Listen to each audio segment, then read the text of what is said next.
Hello my dear friends. Queen Elizabeth was praised as the Virgin, the Great, the glory of England. But there was one thing that few people dared to mention. She could change the smell of a room just minutes after appearing. Between the layers of puffy skirts, lipstick, wigs, and fragrant gloves, there was a constant battle to maintain a noble appearance. While her body was absolutely far from soap, tonight we will turn that splendid court upside down to see what the smell of power really is. So before you get comfortable, take a moment to like the video and subscribe, but only if you genuinely enjoy what I do here. Now, dim the lights. Maybe turn on a fan for that soft background hum, and let's ease into tonight's journey together. If you ever find yourself dreaming of living in a palace, maybe with golden walls and velvet curtains, I'd like you to pause for a moment, just a quiet moment, and imagine this instead. A room that glows in candlelight. Yes, but also one where the air feels thick, a little too warm, a little too crowded. You take a breath and catch something you weren't quite prepared for. Not the sweet scent of roses or lavender. No, it's the smell of bodies, of wool that's seen too many wearers, of meat-fat candles, and something else that lingers like an awkward guest that refuses to leave. Welcome to Whitehall Palace, the heart of Elizabeth and glamour, and possibly one of the worst-smelling royal residences in Europe. From the outside, Whitehall was every bit the dream: grand stone buildings, endless corridors, towering windows, flags fluttered, musicians played, and ladies glided through in gowns worth more than a farmer's house. It had everything a Renaissance drama needed, except maybe air circulation. See, once you stepped inside, that grand illusion fell apart quietly, slowly, with each breath. The walls might have been gilded, the floors polished, but the air was not on your side. There was a reason people stuffed herbs into their sleeves and hung oranges filled with clothes from their belts. They weren't just being festive, they were defending their nostrils. Now, Elizabeth herself was no stranger to this battle. She did everything she could to smell like something other than a person. Her chambers were packed with pomanders and perfumed gloves. Her gowns were lined with dried flowers and spices. When she passed through the court, she didn't walk alone. She floated in a cloud of fragrance so intense it probably lingered longer than most of her courtiers' careers. And honestly, she needed it. Because the palace didn't just smell of humans, it smelled busy. Think sweat soaked into velvet. Think heavy fur that hasn't seen water in a decade. Think candle smoke from animal fat drifting up into the tapestries and staying there for months. And think of all of that at once. But let's not blame her or them. This was normal. In the 16th century, people didn't bathe every day. They weren't bathing every week. If someone bathed once a month, they were showing off. Water wasn't trusted. People thought it opened your pores and let disease in. So instead of washing, they covered, they perfumed, they powdered. They perfumed, they powdered. The logic was simple: if it smells nice, it must be clean, right? Well, not quite. Imagine wearing 5 layers of clothing all day in a crowded hall while dancing and sweating and eating heavily spiced meat. Then imagine taking that same gown, hanging it up in your wardrobe, and wearing it again tomorrow, and the day after, and the day after that. You don't wash it, you brush it, you air it out by the window. Maybe you stuff a little lavender in the sleeves, but soap water, no thank you. That's for peasants or corpses. So when someone walked past you in Whitehall, you didn't just smell them, you smelled their week, their meals, their mood, maybe even their stress. Clothes carried stories, but not the kind you'd want to read up close. The same went for the candles. They were cheap, made from tallow, unburned day and night. The wax melted down the sides in greasy globs. The smell was part barnyard, part kitchen, and part something else. Something else. Something vaguely alive. It wrapped itself around you and whispered, this is royal life. Even Elizabeth's rooms, though packed with perfume, you weren't immune. The velvet absorbed everything. The feather mattresses breathed in the air and gave it back slowly. Her presence might have masked the worst of it, but anyone who stepped behind the curtain knew. The court was dazzling from a distance, but up close it was a very different performance. And yet nobody complained, or if they did it carefully. You didn't rise to power by saying the Queen's court smelled like a meat market on a hot day. Ambassadors might write it in their letters home, but in person they bowed, they smiled, and they breathed through their sleeves. The thing is, smell was politics. Scent told you who had power, who had access, who could afford roses shipped from abroad, and who had to settle for stale rosemary. Smelling good wasn't just about personal preference. It was about proving you belonged. Elizabeth knew this better than anyone. Her smell wasn't accidental. It was curated, controlled. Her scent walked into the room before she did. But even the finest perfume has limits. And under all those layers of silk and saffron and civet, the truth still waited. That this palace, for all its beauty, stank. The gowns were brushed but never cleaned. The bodies were perfumed but rarely washed. That the people smiled through their teeth, even as they wondered what that smell was. Today, when we think of royalty, we imagine elegance, clean lines, crisp linens, white gloves. But back then, royal life meant sweat under pearls. It meant grease on velvet. It meant spritzing cinnamon oil over a stain and pretending it wasn't there. And everyone played along, because no one wanted to be the one who admitted the emperor, or in this case the queen, might have smelled a little ripe. So, yes, Whitehall was a palace, a real one, with grandeur and power and history. But it was also a place where hundreds of people lived in close quarters in heavy fabrics, without plumbing, without ventilation, and without much soap. The truth didn't hide in the shadows, it hung in the air. You just had to breathe deep enough to notice. And now, as you rest your head, maybe tuck yourself under something soft and freshly laundered, take a moment to be grateful. Grateful for hot water, for clean sheets, for laundry detergent, and maybe, just maybe, for not being a 16th century noble trying to dance through a summer banquet in a gown that hadn't seen water since Easter. Because, as glorious as the past might seem, it didn't always smell like roses. In Elizabeth's world, there was no such thing as a natural fragrance. If anyone thought they caught a hint of rose or citrus trailing behind her, let's be clear, it wasn't coming from her skin. It was coming from layers of musk and civet oil, dabbed and dusted with the precision of a battlefield tactic. The Queen didn't trust water, she trusted perfume. And she wore it not for charm but for survival. She didn't just wear perfume, she armed herself with it. Before stepping out into the world, her maids would help her prepare. The process was slow, deliberate. First came the base, thick oils rubbed into the wrists and behind the ears. Then the sachets were sewn into her sleeves, little bundles of clove, cinnamon, lavender, and rosemary. Finally, the finishing cloud of crushed resins, ambergris, or whatever expensive substance could stand between her body and the noses of her courtiers. This wasn't beauty, this was damage control. Because when you don't bathe, and you wear 5 layers of unwashed fabric every day, your body starts telling stories you'd rather keep quiet. And Elizabeth had no intention of letting the truth leak out from under her velvet gowns. She was a queen, a symbol, a myth in progress. And nothing kills a myth faster than a whiff of underarms.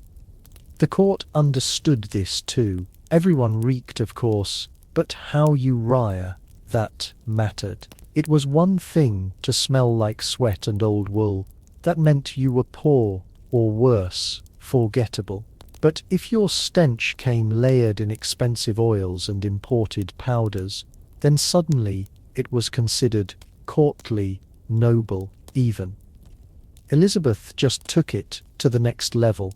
She didn't simply cover her odor, she weaponized scent. There are stories of her scent lingering in a room long after she had gone. One ambassador described her presence as heavy in the air. Another mentioned how the room she occupied had to be aired out for hours afterward. No one dared say this to her face. Of course, not unless they wanted to find themselves reassigned to Ireland, but people noticed. They just chose to describe it in the polite language of the court. She was fragrantly sovereign, which is a delicate way of saying she smelled like she was losing a wrestling match with a spice market. But we have to give her credit. She made it work. In a palace where everyone stank, she managed to make her particular stench feel royal. She understood that perfume wasn't just about hiding the body. It was about projecting power. You could smell a peasant and wrinkle your nose. You could smell the queen and feel humbled. It wasn't fair, but it was effective. Her perfumes weren't cheap either. Musk had to be scraped from deer glands. Tickle suet came from the rear of a wild cat. Amberry was vomited up by whales and then left to ferment in the ocean. All of these ingredients were rare, foul, and absurdly expensive, which made them perfect for a monarch. She wasn't trying to smell clean, she was trying to smell rich, and in that she succeeded. Still, even the strongest scent can only do so much. There were warm summer days when the layers of perfume and powder started to melt, revealing hints of the body underneath. Her wigs, which were powdered and perfumed just like everything else, began to trap more than just fragrance. Her gowns, never washed, were soaked in the residue of stress, illness, and the occasional overly long council meeting. The perfume didn't erase this. It just mixed with it. The result was something unique, something that couldn't be bottled. It was part myth, part meat, and part Middle Ages. The Queen smelled like herself, and the closer you got, the more you understood what that meant. But no one said a word. They bowed, they powed, they smiled, they kissed a glove, and spoke about the weather. They never mentioned the way her presence seemed to settle on their skin long after the meeting had ended. That would have been rude, and no one wanted to be the one who broke the illusion. Meanwhile, the courtiers followed her lead. If the Queen smelled like musk and citrus and whale spit, then by God, so would they. Men dabbed oil behind their ears. Women tucked herbs into their corsets. There was so much perfume in the air that some visitors reported headaches, nausea, and even fainting spells. Still, they smiled through it, because in the 16th century, passing out from perfume was a sign you'd been in the presence of greatness. And truly, nothing about this was accidental. Elizabeth understood better than anyone that scent was not just personal, it was political. A clean smell meant control. A rich smell meant power. A strong smell meant presence. If you could smell someone before you saw them, then you were already in their orbit. She made sure her scent entered a room first, her body came later. It's hard not to admire that kind of precision, even if the method was, by modern standards, disgusting.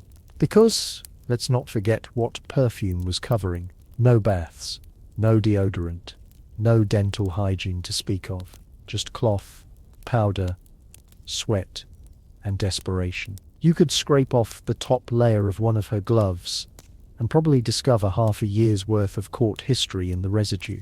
And maybe that's what made her scent so unforgettable. It wasn't just perfume, it was a biography. It told the story of a woman who had no choice but to become a legend, one pomander at a time. But, legend or not, the truth always seeps through eventually. And if you want to understand the full picture, you'll need to look past the perfume, past the sleeves stuffed with rosemary, past the powdered wigs, and into the closet. Because the real story, the one that couldn't be masked, was hanging right there in plain sight, in the quiet corners of the palace, where the light was softer and the sounds were muffled by heavy curtains. Gowns hung in stillness. Some had embroidery, so fine it looked like it was stitched with hair. Others carried threads of gold that caught the candlelight just right. But if you stepped closer, not to admire with your eyes, but to breathe in gently, the truth would come through. These dresses didn't smell like lavender. Not really. They smelled like something trying to be lavender. Dave, like something that had seen too many bodies and too few buckets of water. At court, clothing was not cleaned. It was preserved, maintained, perhaps pampered even, but never scrubbed, never soaked. The idea of putting fine velvet into water was unthinkable. It would shrink, stretch, bleed, die, and lose its shape. These weren't clothes meant to be washed.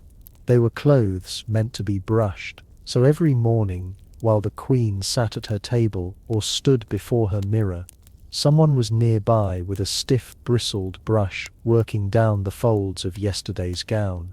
They turned it inside out, beat it softly, brushed the seams, and shook it near the window. Sometimes they would hang it on a stand near the fire to let the heat pull out the damp. But water, no, water was for the peasants and the rain. Instead, the clothing was scented. They tucked sachets of dried herbs into the linings, usually rosemary, lavender, or thyme, sometimes bits of orange peel or cinnamon bark.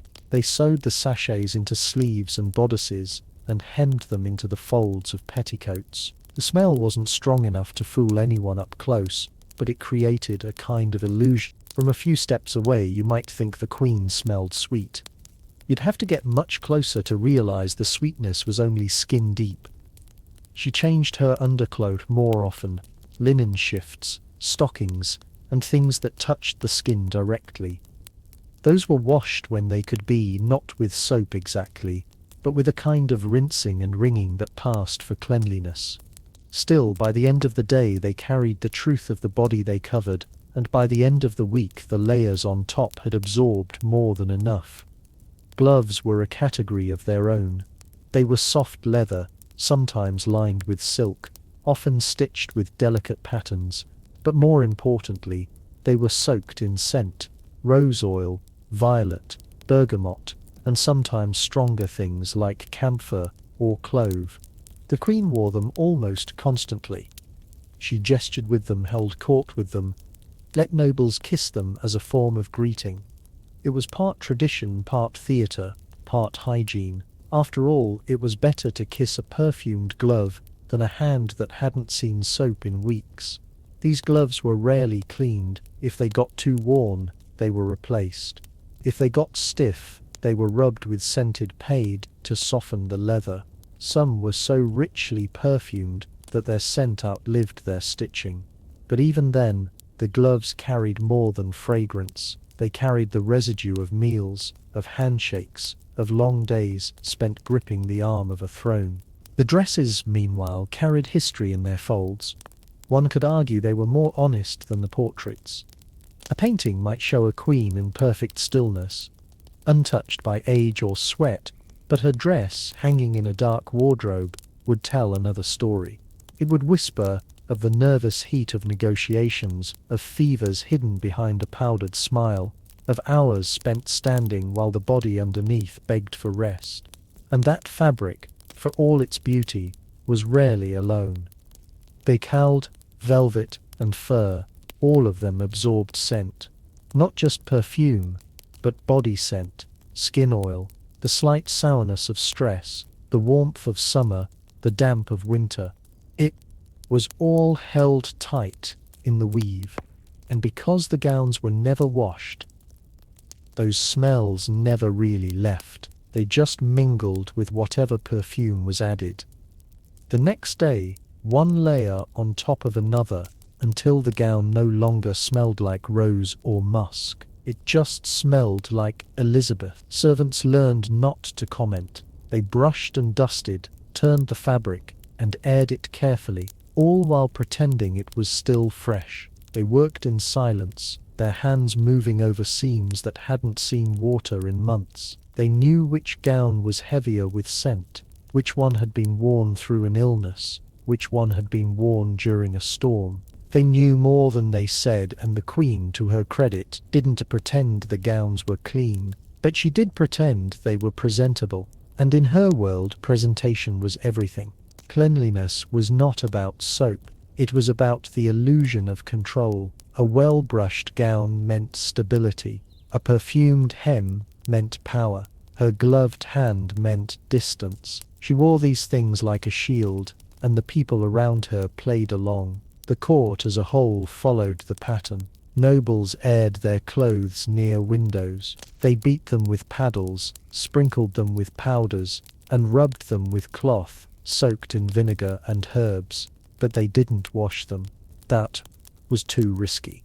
Better to smell like rosemary and old wool than to ruin a doublet that cost more than a year's rent. So the smell of the palace became something complex. It wasn't foul, not in the obvious way, but it wasn't clean either. It was old fabric, new perfume, stale sweat, and burnt tallow. It was an effort layered over avoidance, and it stuck to you on your skin, your hair, your tongue. You left the palace and carried a piece of it with you. The Queen's gowns, her gloves, her collars, even her shoes. None of it saw water, only brushes, only powders, only layers of distraction. And in a way that's what Elizabeth's court was. A place where everything was covered and very little was cleaned. A place where everything was covered and very little was cleaned. A place where everything was covered and very little was cleaned. Too polite to mention the smell, but if you stood close to her, close enough to see the fine stitching on her sleeves, close enough to catch the warmth rising from the fabric, you'd know, you'd feel it, you'd smell it, and you'd understand that royalty doesn't always mean cleanliness. Sometimes it just means no one is allowed to mention the dirt. And still, the worst of it wasn't the clothes. It was what lay beneath them. The skin, the sores, the sweat that soaked through the linen and refused to be ignored. Because for all the perfume and the brushing and the lavender sachets, there was one thing Elizabeth could never escape: her own body. In Elizabeth's court, people didn't bathe. Not really.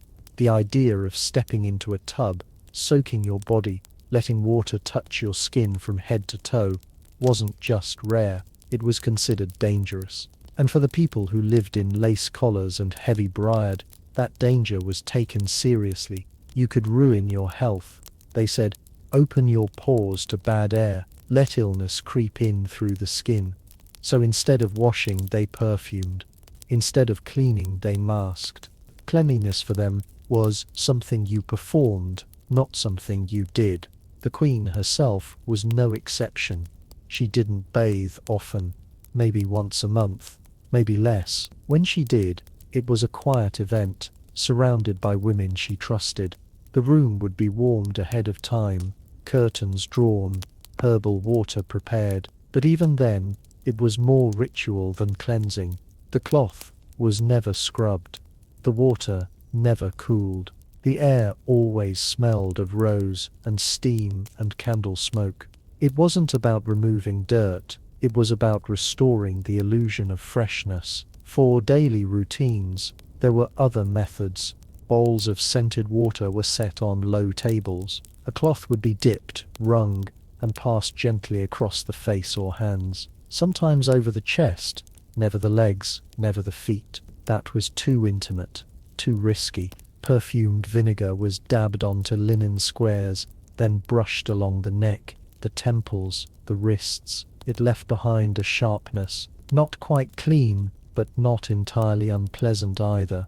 The goal wasn't to be clean, the goal was to smell like someone who didn't need to be. Tubs did exist, made of wood or lined with tin, but they weren't used in any regular way. Most sat in storage, waiting for a special occasion or a particularly bad fever.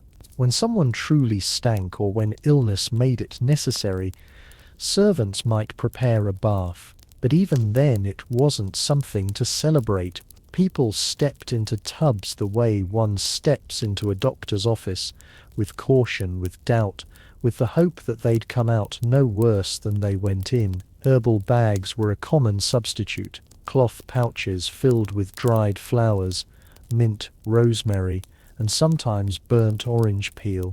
These were soaked in warm water and pressed against the body. The water turned cloudy, the scent was sharp, the feeling was comforting, but the skin remained still oily, still dusty, still carrying whatever had settled there yesterday. And the day before, this system, strange as it sounds now, made sense to them. The people around Elizabeth didn't believe dirt was the problem. They believed smell was. If you didn't stink, you weren't dirty. If you smelled floral, you were clean. Even if the only thing touching your body was rosewater poured over the same linen rag 3 times a week, it's tempting to laugh at it. To imagine nobles waving around their scented sachets while their skin cracked beneath layers of powder. But this wasn't laziness. It was logic shaped by fear. The fear of plague, of unseen illnesses, of air that could turn deadly if it touched damp skin. And so, rather than take the risk, they powdered, they perfumed, they stayed dry. Elizabeth had her methods. Her favourite was to hold a commander near her face, inhaling gently when someone approached. It looked like elegance. It was defence. She knew what her courtiers smelled like, and she had no intention of letting that stench take root in her lungs. Behind her fans, her gloves, her silks, there was always a barrier. Scent wasn't just fragrance, it was armour. In summer, things got worse. Heat pressed down on the palace, layers of clothing stuck to the skin, linen clung, hair matted, wigs turned sour.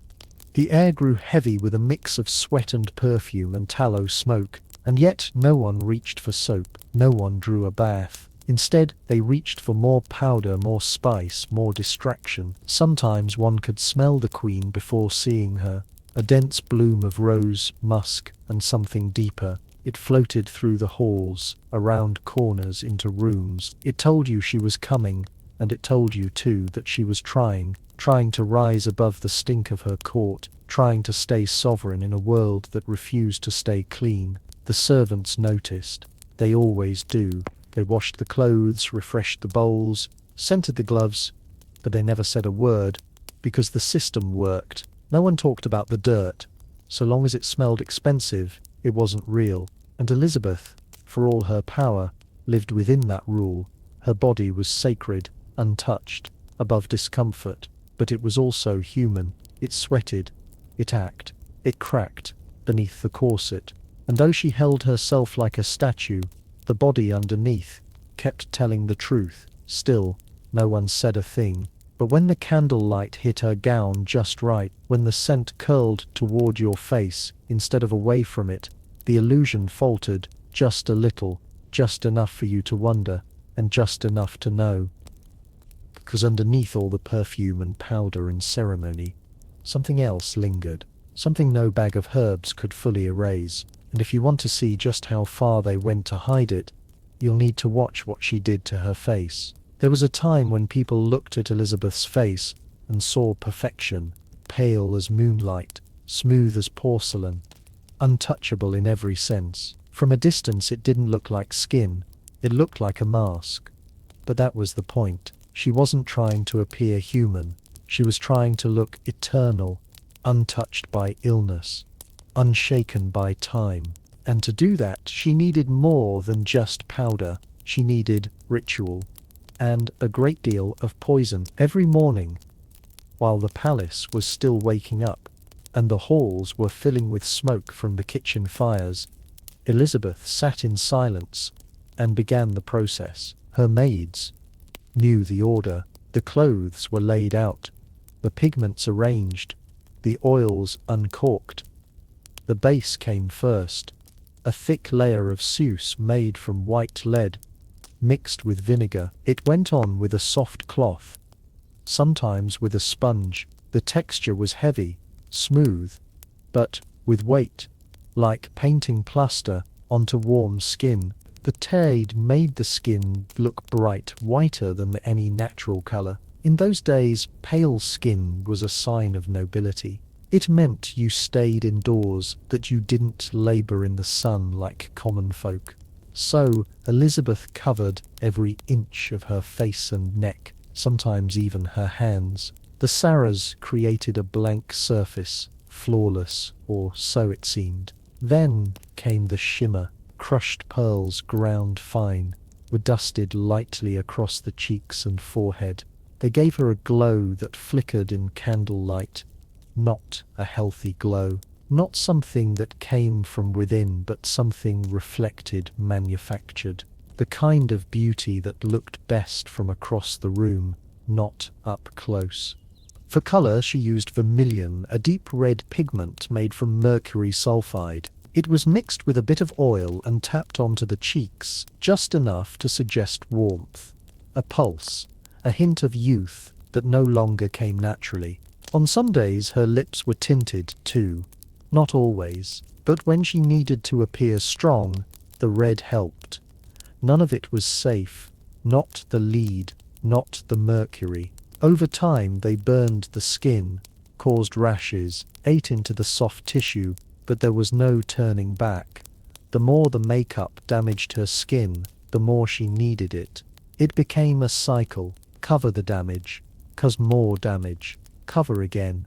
Journeys began to notice. They said nothing, of course, but they saw the red patches, the rayness around her nose, the way her face had to be rebuilt each morning with thicker layers. A diplomat once wrote that her appearance seemed to melt by evening. Another noted how different she looked when she turned her head.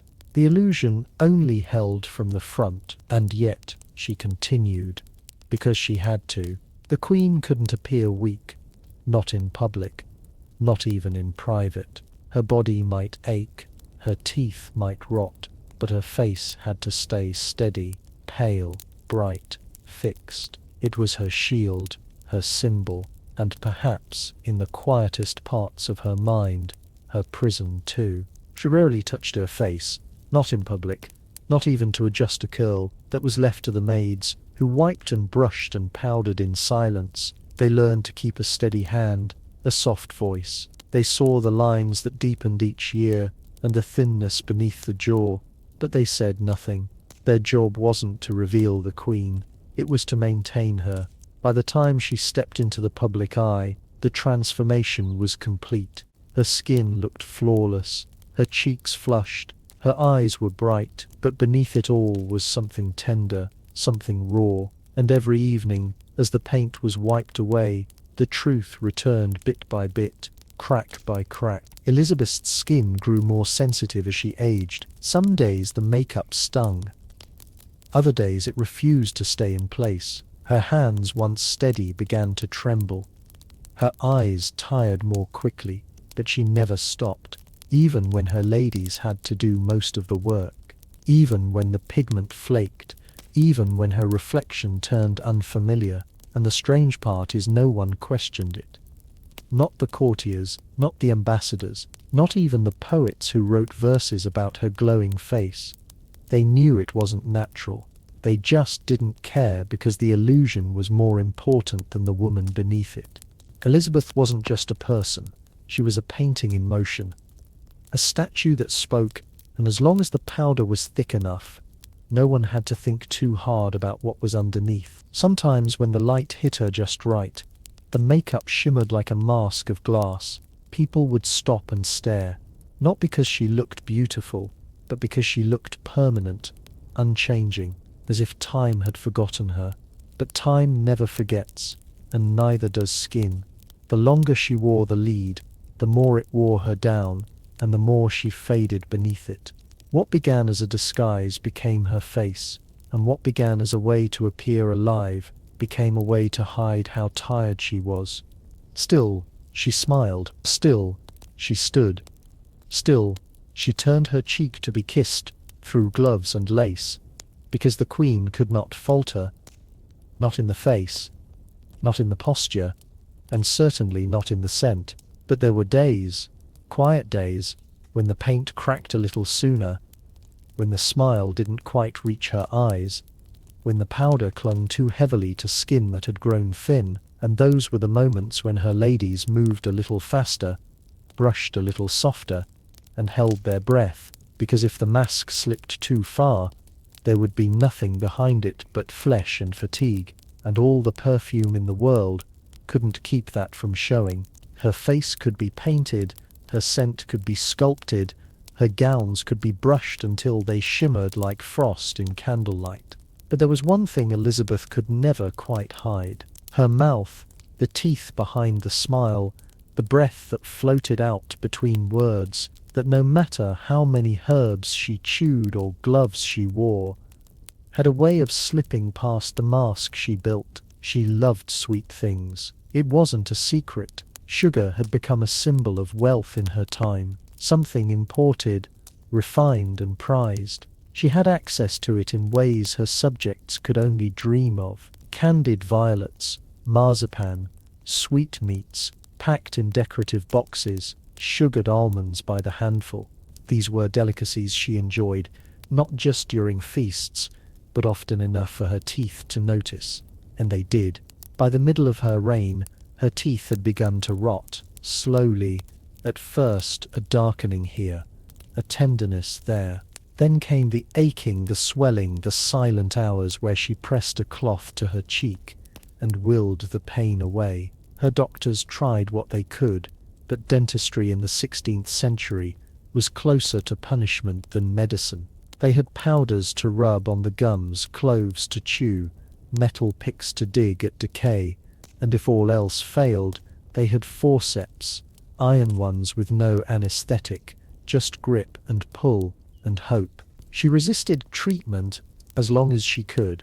The thought of showing that kind of weakness, opening her mouth and letting someone peer inside, made her stomach turn, but the pain wore her down.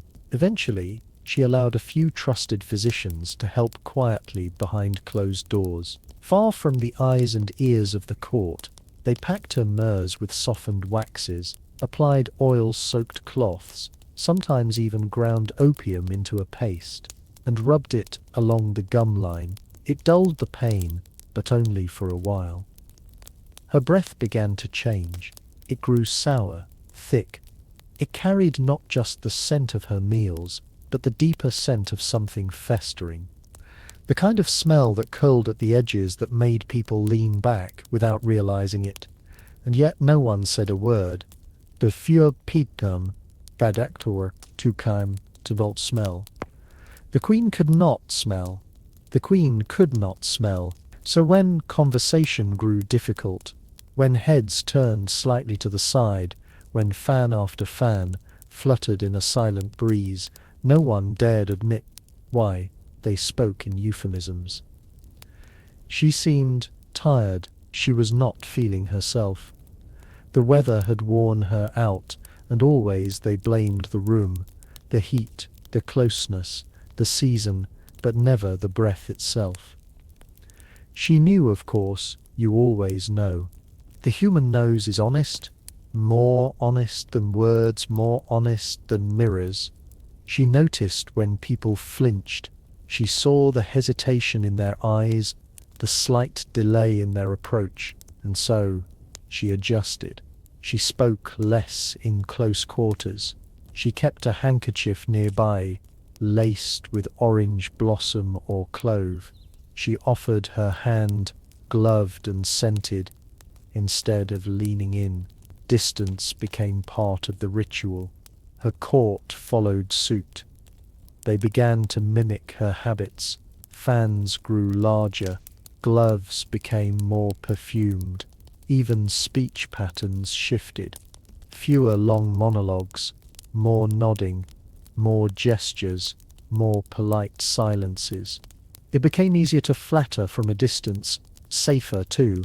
Salty, super, too. No one wrote openly about it in their letters, but the hints were there. A visiting noble once mentioned the air around her being thick with dignity. Another described the Queen's presence as rich and enveloping, delicate phrases, carefully chosen, meant to say what couldn't be said. Behind the lace and velvet, behind the legend, there was a woman who had stopped smiling quite as wide. Still, she kept the illusion alive. The portrait showed her with tight lips, perfectly closed, untroubled. The poets praised her smile as radiant, her breath as sweet. But behind closed doors, the doctors grew more concerned. The extractions were becoming more frequent. Some teeth fell out on their own. Others had to be removed. Over time, chewing became difficult. If you that was Sam, chewing became difficult. She began to avoid certain foods. She ate slowly, picking at soft dishes, soups, stewed fruits. Even her favorites began to lose their appeal.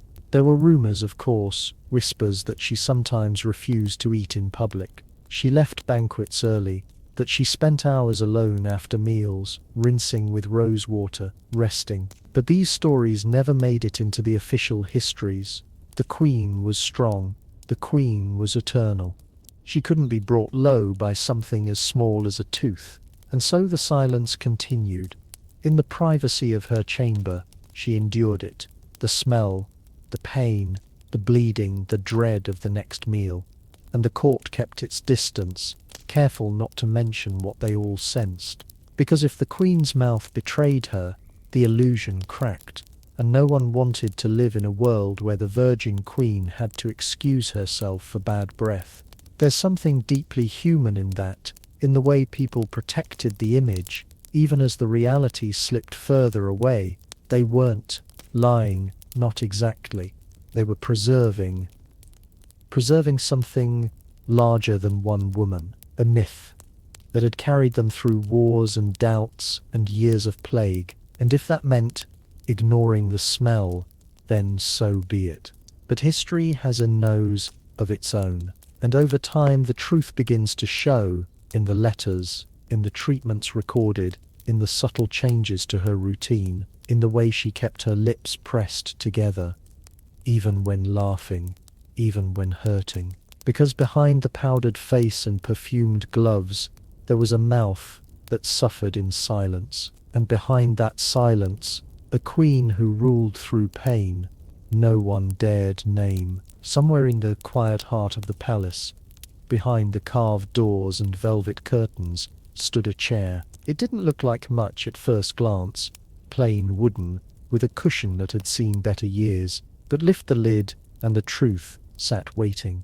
This was no throne. This was the Queen's private seat, her close stool, her toilet, though no one dared call it that out loud. It was made to look modest, respectable, even a sturdy piece of furniture, tucked in a corner, like a reading bench. But beneath the cushion was a round hole, and beneath that a chamber pot, brass, most likely, or put, if someone had polished it that week. It was designed for dignity, for discretion, 'cause even a queen, painted and perfumed and draped in lace, still had to relieve herself. She didn't go alone. Of course, there were attendants trained in silence who helped manage the process. They brought the basin, the cloths, and the fresh herbs. They poured scented vinegar into small bowls. They folded towels with practiced hands and kept their eyes lowered. They didn't speak unless spoken to, because this wasn't just a bodily function. This was a ceremony. There was no plumbing in Whitehall, nothing that flushed, drained, or disappeared with a lever. Everything stayed where it landed until someone came to carry it away. That someone was not the Queen nor her ladies. It was a servant, lower in rank, higher in discretion, tasked with the removal of waste from the royal body. Their job was simple and constant. The room wasn't sealed, but it was closed. Heavy drapes were drawn. Windows, if they opened at all, were narrow and high. Air didn't move so much as settle, which meant the smell did too. A quiet presence, never acknowledged, always present. A scent that clung to the walls and whispered reminders that beneath the silk and ceremony, there was always flesh. Everything stayed where it landed until someone came to carry it away. That someone was not the Queen nor her ladies. It was a servant, lower in rank, higher in discretion, tasked with the removal of waste from the royal body. Their job was simple and constant. The room wasn't sealed, but it was closed. Heavy drapes were drawn. Windows, if they opened at all, were narrow and high. Air didn't move so much as settle, which meant the smell did too. A quiet presence, never acknowledged, always present. A scent that clung to the walls and whispered reminders that beneath the silken ceremony there was always flesh. No one truly washed. They dabbed, they freshened, they pressed scented cloths to the skin and called it clean. It's easy to imagine a palace without filth, to picture polished floors and glimmering chandeliers, everything in order, everything under control. But underneath the surface the truth always waited. The Queen's close stool was not unique. Every noble had one, every hallway had its faint trail, and the servants knew where to walk and where not to breathe too deeply. The waste was carried away daily, sometimes more, sometimes less. No, it depended on the mood of the palace, on the weather, on the cook's success or failure. Soothe. And every bucket, every pot had to be walked by hand to a pit or cart or river, quietly, carefully, without drawing attention, because no one wanted to be reminded that behind the velvet there was always this. The stool itself was kept clean as it could be, scrubbed with vinegar, wiped with cloth, soaked in thyme and sage, covered with fresh linen when needed. But the pot beneath told its own story. It held more than waste. It held the Queen's hours, her silences, her stomach's rebellion after a bad feast, her pain on days when her body betrayed her, and sometimes, perhaps, her relief when no one was watching. It wasn't spoken of, not in court, not in whispers. People referred to her comfort or her retreat. The word toilet hadn't even taken its modern shape. It was a ritual, not a place. And for Elizabeth, it was the only room in the palace where no one expected her to speak. Still, she carried herself with the same grace. Even here, her robes were lifted carefully. Her posture remained. Her face was calm because the Queen could not collapse, not even in private. And if she ever winced or faltered, the maids turned their heads. The dignity had to be protected always.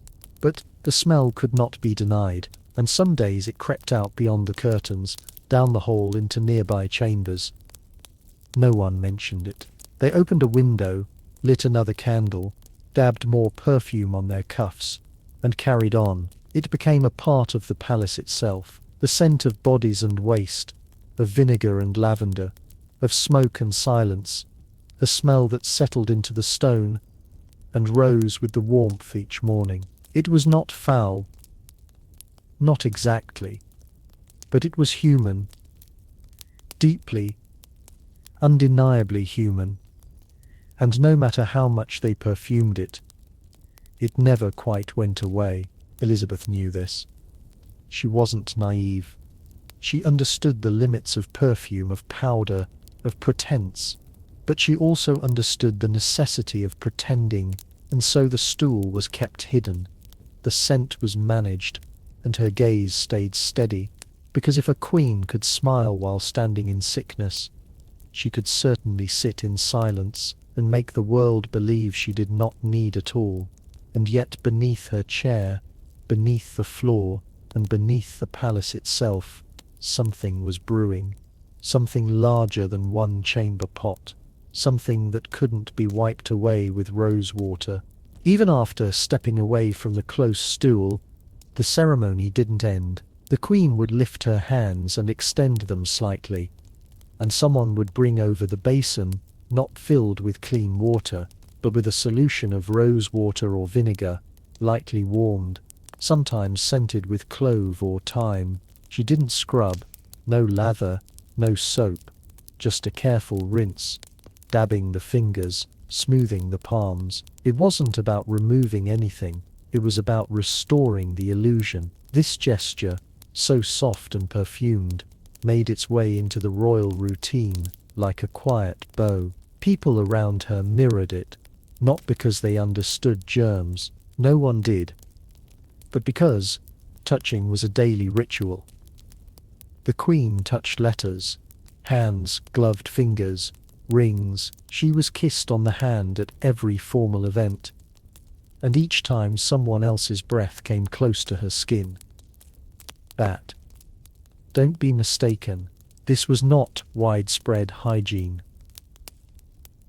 Elizabeth's rosewater rinse was more a form of etiquette than a habit of health. Most members of the court saw no reason to clean their hands unless food or filth made it necessary. They wiped their fingers on napkins, sleeves, or the edge of the tablecloth, then reached for a goblet. They dipped their fingers into bowls of dried fruit. They pulled at roasted meat with their bare hands. Then they went right back to dancing.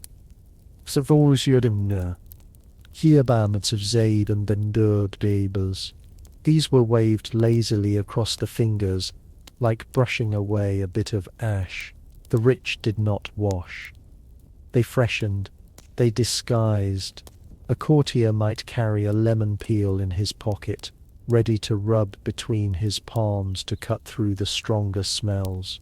Others kept a small bottle of vinegar in their pouch, dabbed on their gloves to appear polite, but gloves were rarely removed, and the hands inside told a different story.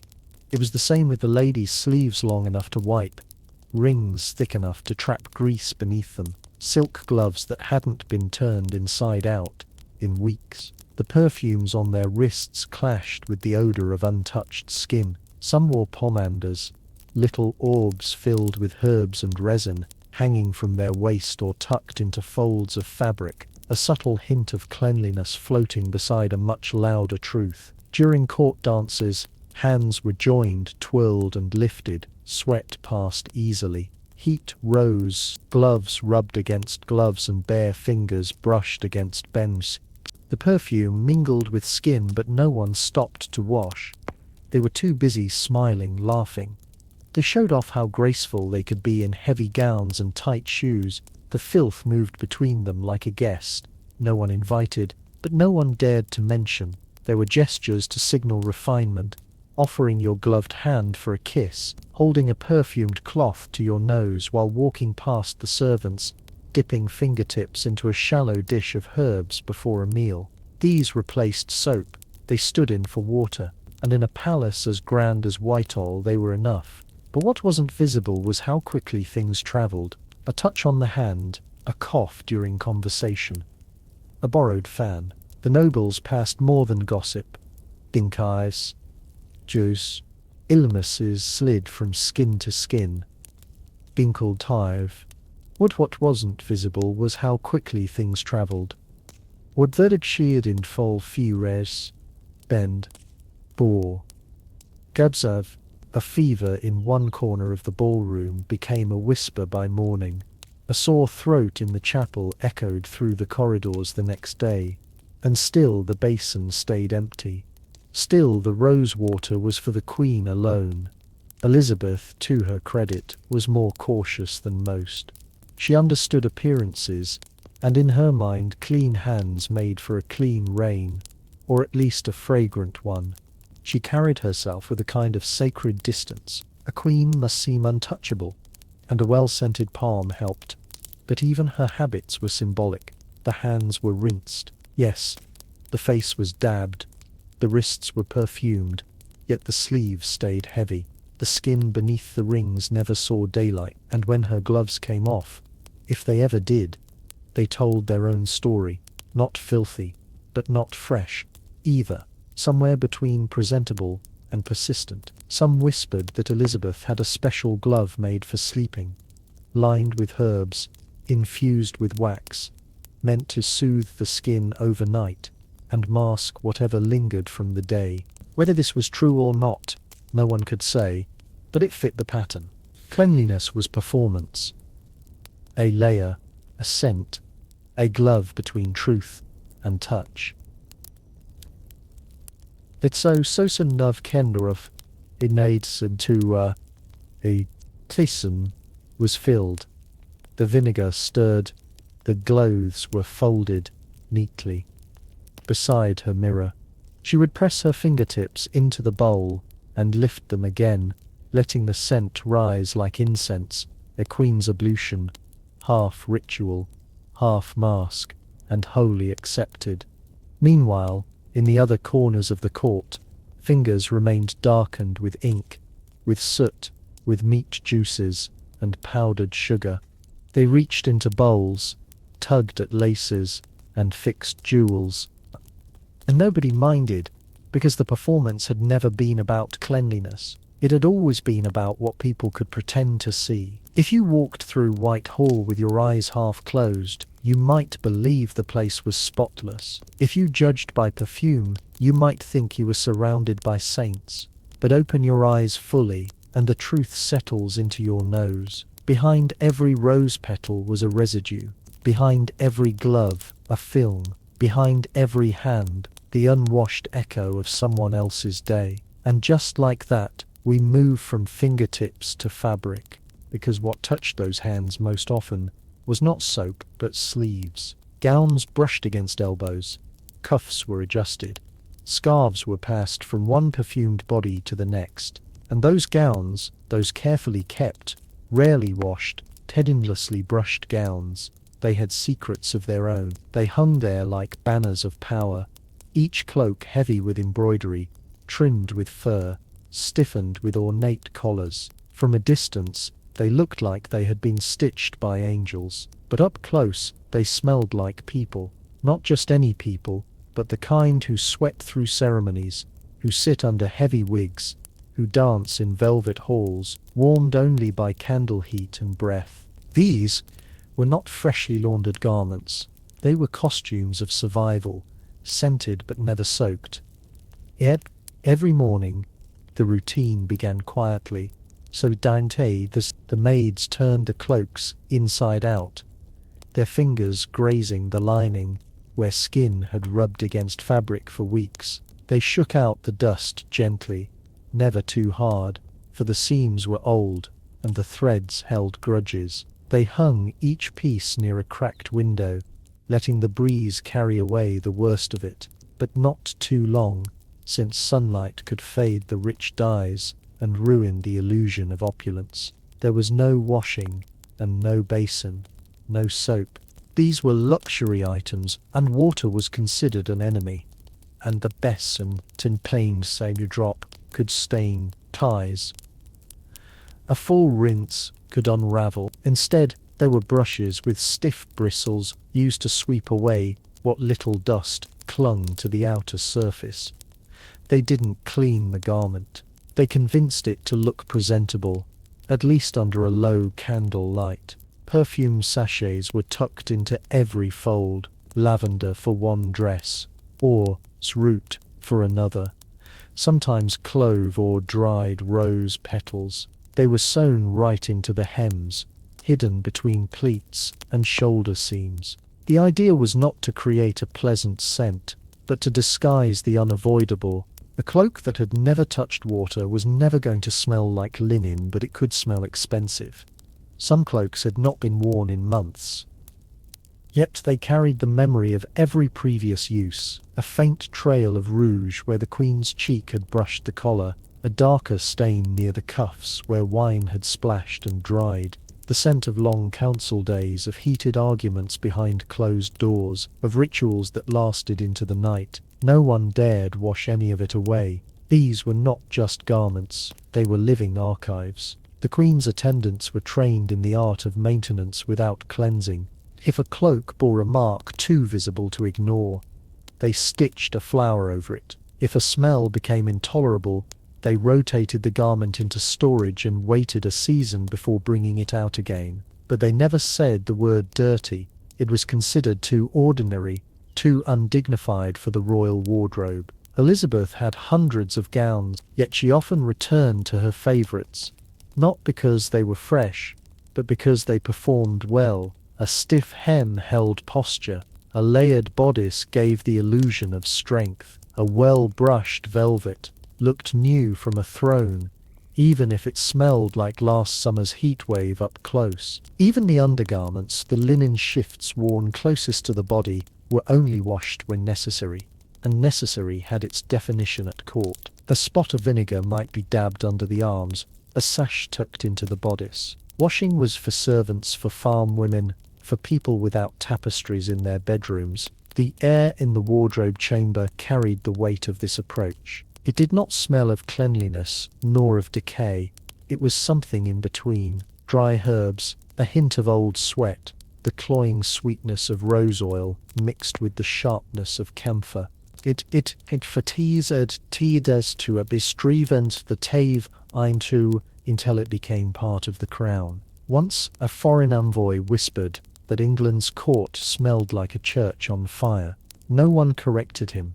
It wasn't far from the truth. Resinous, smoky, sanctified, but mostly flammable, and it was flammable. Some attendants worried that the amount of musk, oils and powders rubbed into the fabrics could set off sparks if they stood too close to the hearth. There were quiet accidents, a sleeve too near a candle, a sash that smouldered after brushing against a lantern. Truer. But these were not spoken of. Image came before risk. Is always in this court. Being clean was not the same as appearing clean. A spotless cloak was not to be trusted. It meant it had not yet been worn by the Queen, had not absorbed her presence, had not played its part in the great theatre of monarchy. Each garment told a story, not one of freshness but of continuity, of ritual, of scent, as memory, as power, as camouflage, because no one could smell like lavender and myrrh without a reason. It took planning, it took discipline, it took a careful understanding that even dirt could be shaped into something regal. And above all these cloaks and gowns, above the layers of fabric and fragrance, sat something even more carefully crafted. Hair that wasn't hers, curls and coils that came not from the Queen's head, but from wigstands and drawers, hair that had its own scent, its own rules, its little secrets. And so, as we rise from the shoulders to the crown, it's time to look at what rested at top, the Queen's head, another layer, another mask, another source of scent. And this one, too, had never been washed, sitting just above all the unwashed cloaks and perfumed gowns. The Queen's wigs were a kingdom of their own. Dozens of them lined the shelves of her private chamber, each styled into stiff curls, towering coils, or carefully arranged waves. They did not smell like hair, they smelled like cinnamon bark, violet powder, burnt herbs, and old candle smoke, and that was intentional. Elizabeth didn't wear these wigs to fool anyone. Everyone at court knew her real hair was thinning, that the bright copper red had long faded into something more fragile and grey. The wigs weren't for deception, they were for display. Each one was an ornate sculpture, lacquered in wax, sprinkled with perfume powder, and so heavily scented that a breeze could carry their smell down a corridor before the Queen even arrived. Deribos entaudes. Abor isi William, the spurbuv, the few cames for raised again, dream, drefelty, a few combs, so whatever touched them stayed. Bits of face powder clung to the roots. The bull, the traces of rouge settled near the temples. On hot days, sweat would rise from the Queen's scalp and mix with the oils, creating a scent that was uniquely hers, sweet, spicy, slightly sour, and unmistakably royal. The wig attendants tried their best. They would dust each piece gently with perfume starch, layer on another veil of crushed lavender or bergamot, maybe dab a little vinegar to tame the sharpness. But there was no fixing the core problem. A scented wig is still a used wig, and in the summer months, with violet chambers and no ventilation, those scents became assertive. When the Queen leaned down to whisper to a courtier, they would sometimes flinch ever so slightly, not out of fear, but from the thick blend of aromas rising from her hairline. It wasn't offensive exactly, just overwhelming, a mix of heat, herbs, and history, condensed into every strand. You didn't so much smell it to survive it. Over time, each wig developed its personality. One might carry the deep spice of cloves and pepper, another the sticky sweetness of dried rose petals. One unfortunate piece picked up a lingering note of mildew after being stored too close to the tapestries during a damp spring. It was given a new name, the Widowmaker, though no one said it aloud when the Queen wore it. Of course, no one would dare suggest washing them. The wigs were considered too sacred, too entwined with royal ritual. To wash them would be to erase the hours of labor, the layers of meaning. So instead they were aired out near windows, brushed with squirrel tail brushes, and left in boxes lined with mint leaves. Whether or not it helped was debatable. This old actory theatre served a purpose. The Queen's scent, rising from hair, cloak, gloves, and skin, was a signal. It told courtiers when she had entered the room. It told foreign envoys that they were in the presence of something beyond human.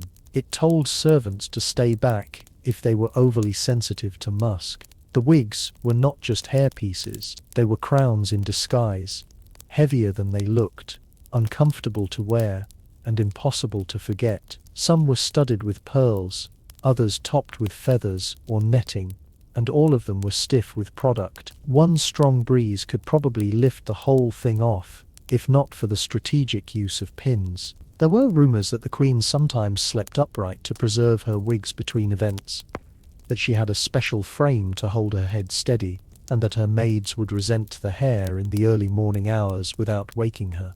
These tales were likely exaggerated, but not entirely unbelievable. After all, image was everything, and the Queen's image had a smell.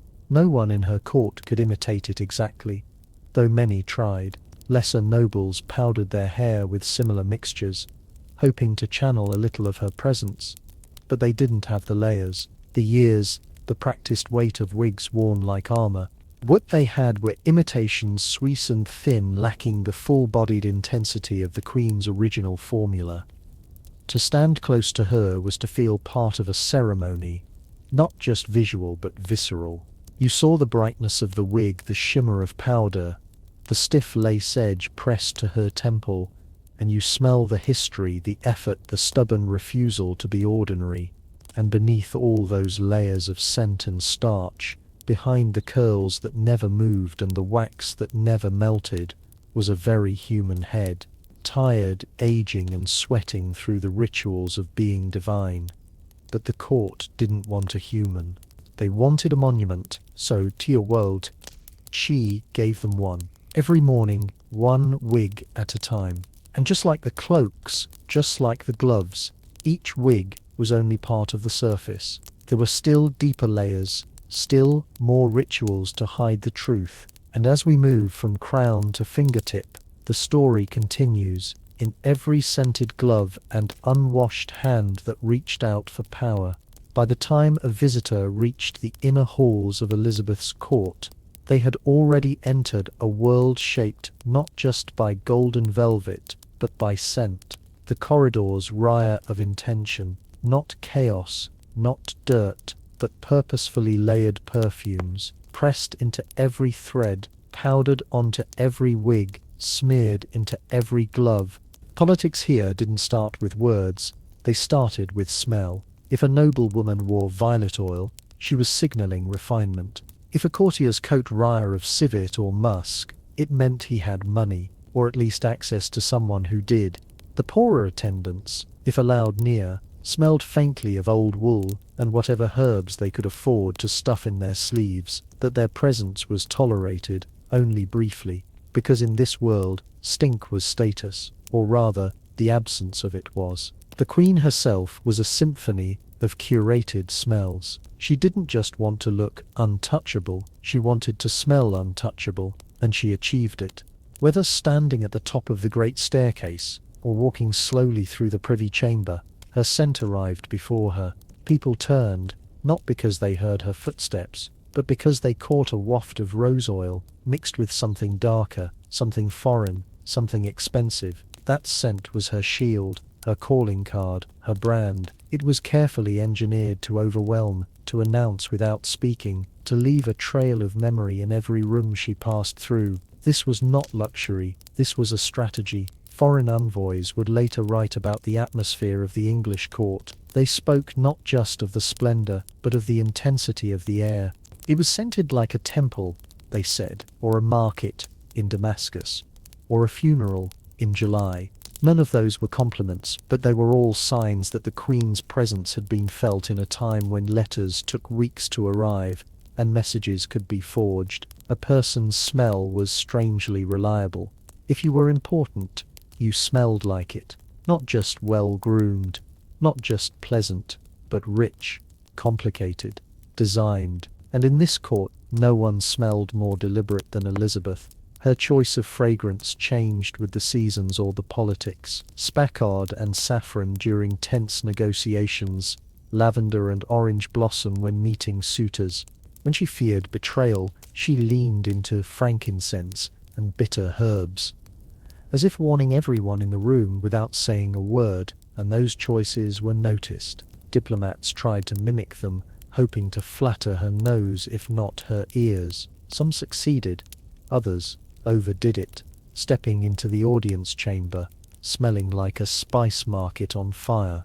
These accidents were never mentioned aloud, but they were remembered. Perfume was a delicate game. One misstep, and you smelled desperate.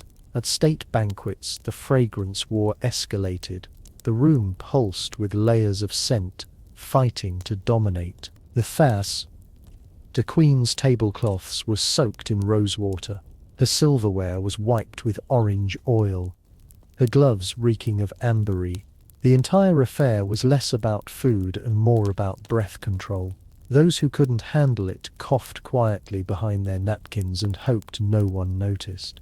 It wasn't just about excess, it was about control. If Elizabeth's scent could fill a room, it meant the room was hers. If her presence could be felt through the nose, even before a word was spoken, then her power was complete. Even in paintings, artists tried to capture it. They gave her powdered skin, perfumed gloves, a faint mist of something invisible hovering around her image.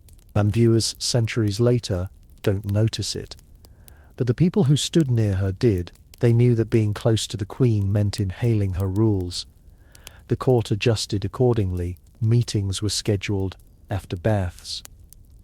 Visitors were warned to wear scent, but not too much. Maids walked behind the Queen, carrying sachets of dried herbs just in case the air needed adjusting. The Privy Council debated policy in rooms thick with orris root and burning resin.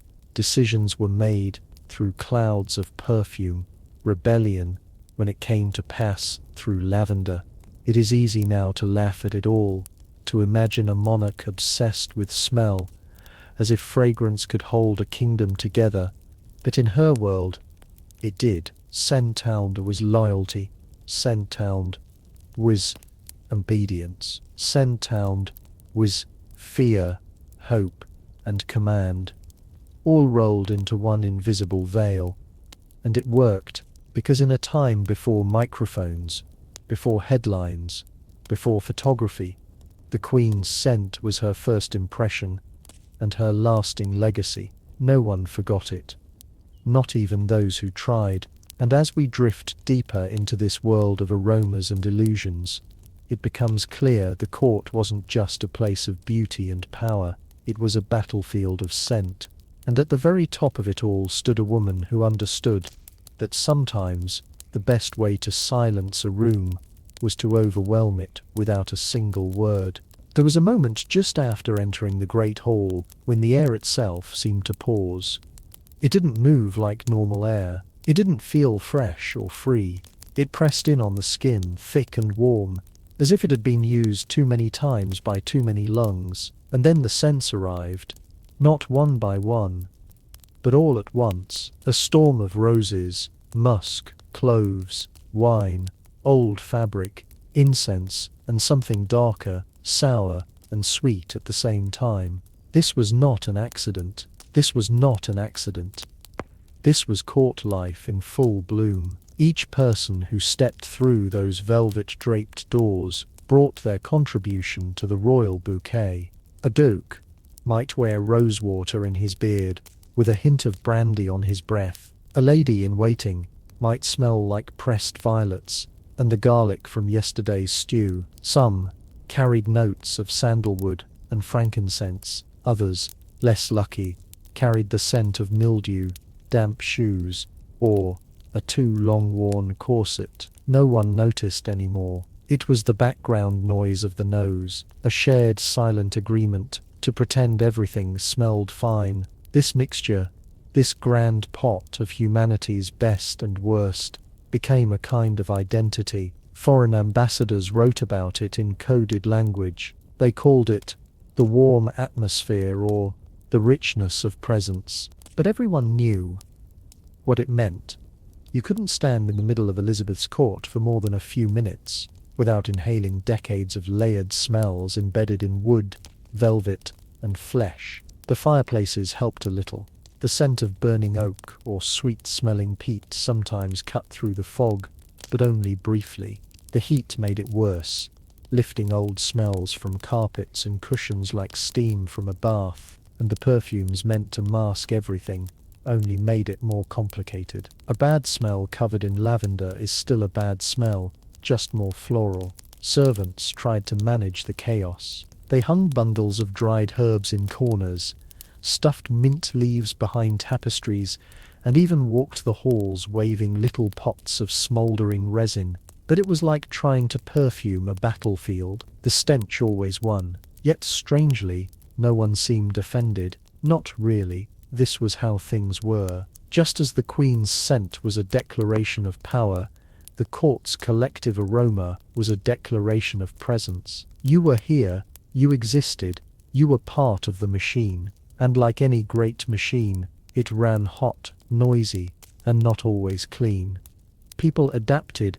They learned to hold their breath at just the right moment, to tilt their head away politely during a whisper, to pretend not to notice when someone near them smelled of damp wool and sour wine. Etiquette manual shows never mention smell directly, but everyone knew the dance, the pause, the breath, the smile. Clothing contributed too. Layers and layers of it. Cloaks are rarely cleaned. Gloves worn over and over. Undergarments, soaked in sweat, were then powdered and reused. The fabrics themselves took on a life of their own, holding the history of their wearers in every thread. You could smell a man's station, his breakfast, his anxiety just by walking past his coat. And then there were the occasional surprises. A whiff of something unfamiliar, a sharp note of decay, a reminder that the human body, no matter how gilded or powdered, was still a body. Once a visiting noble fainted in a side room, not from emotion but from a sudden shift in scent too strong to explain. No one laughed. They understood. It could happen to anyone. Even the Queen wasn't immune. Though her scent was tightly controlled, the air around her wasn't. Courtiers crowded close, their aromas colliding like riverine ships. One advisor, it was whispered, had a personal musk so persistent it outlasted his presence by nearly an hour. He was eventually reassigned to outdoor duties. In this court, smell was part of memory. You didn't just recall a conversation, you remembered how it smelled. The cinnamon on a diplomat's breath, the decay of an aging lord's robes, the sharp citrus trailing behind a rising favourite. These things lingered longer than words, and yet for all its pungency no one tried to change it. Cleanliness was not the goal. Survival was the image was. And in the hierarchy of needs, the comfort of one's nose ranked far below the comfort of one's crown. So the court endured. They powdered and perfumed, layered and masked, breathed shallowly, and smiled often because the smells were not a failure of the system. They were the system, a living map of power, privilege, and proximity. And as we move forward deeper into the rituals of daily life in Elizabeth's world, that truth remains. Behind the painted faces and embroidered gowns, behind the politics and pageantry, was always the same inescapable reality. Everyone smelled, and everyone pretended they didn't. There is something strangely theatrical about the way Queen Elizabeth presented herself to the world. It wasn't just about power or control. It was about maintaining an image so carefully crafted, so obsessively preserved, that even the dirt underneath had to sparkle somehow. This was not a woman, this was a symbol, a carefully powdered ghost in a gown that rustled with mythology. This may providers raw flesh and blood. They bowed to an illusion wrapped in silk and legend. And that illusion had to smell pleasant, even if it sat on top of weeks-old sweat. Each morning her attendants prepared the stage. They didn't simply dress her, they assembled her. First came the base. The skin. It had to appear pale, smooth, and unblemished. Not because she liked the colour, but because paleness meant virtue, chastity, superiority over those labouring outdoors, under the sun. So they painted her face with a thick layer of Venetian suze, a delightful combination of white lead and vinegar. It cracked over time, but no one dared point it out. To the outside eye, it was just porcelain beauty. To anyone up close, it was a delicate crust of poison, a mask that grew heavier each year. And then the blush, not the gentle kind you see on modern cheeks. No, this was made from cinnabar or vermilion containing mercury. It gave her a radiant flush, but it slowly gnawed her nerves. The toxic pigments may have enhanced her glow, but they also brought tremors, insomnia, and God knows what else. Yet, no one dared whisper of consequences. The Queen was never tired. She was merely thoughtful. She was not unwell, just contemplative. Her eyebrows, thin and meticulously shaped, were often enhanced with soot or dyed materials. In portraits, they looked elegant. In person, perhaps a little off. But again, who would dare say it? She could have walked into a room with a smear of coal under each eye, and courtiers would have called it divine fashion. That's the thing about power. It doesn't need to be pretty. It only needs to be unquestioned. What truly kept the illusion afloat, though, was the lighting. You see, no one ever saw Elizabeth under the harshness of midday sun. Audiences were granted in rooms lit by candlelight or filtered through heavy drapes. Soft shadows masked the inconsistencies in her painted face. The flickering glow made her skin shimmer just enough to distract from the dry patches. The flaking layers, the quiet cracking of lead-based glamour. Even the very idea of mirrors was controlled. There were few in her private spaces, and the ones that did exist, slightly carefully placed, lit from forgiving angles. It wasn't just others who had to believe the illusion, she had to believe it too, or at least believe in the importance of it, because once the image cracked, even slightly, everything might crumble with it, and crumble it would if people ever saw the reality. Under the layers of makeup was a woman aging rapidly. Her teeth were decaying, her skin pocked from a pass-out with smallpox. Her hair, once a fiery red, had thinned to the point that wigs became necessary. But the story could not allow for decline, so she became something else entirely, a statue in motion, a walking scented painting. It is tempting to feel sympathy, and perhaps we should, but it is equally important to recognize the role she played in preserving the charade. She demanded it, enforced it, built systems around it. Her ladies-in-waiting were instructed to never speak of what they saw. Courtiers knew to compliment rather than comment. The entire court became a supporting cast in a never-ending play called The Virgin Queen. This was not hygiene as we know it today. This was ritual, not about cleanliness, but about meaning. The scent of lavender didn't mean she was fresh. It meant she was untouchable. The smoothness of her gowns didn't suggest comfort. It suggested purity. Even when she was unwell, she had to appear invincible. The illusion was stronger than the body. The story is more sacred than the truth. It is no surprise then that historians today often struggle to separate the real Elizabeth from the image she curated. Was they too confident, or just cornered by expectation? Was they proud or imprisoned by the role she created? Perhaps both, perhaps neither. Perhaps she was simply too deep into the act to stop performing. Even her portraits lied.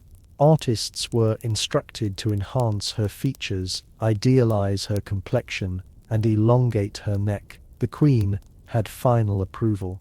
If a painting showed too much humanity, it was discarded. Only the divine could remain. Only the flawless. Imagine being so powerful that even your likeness had to lie for you. And yet, behind closed doors, she must have felt the weight of it. The hours were spent sitting still while paint dried on her face, the stiffness of heavily embroidered gowns, the endless layers of artifice that felt more like armor than attire.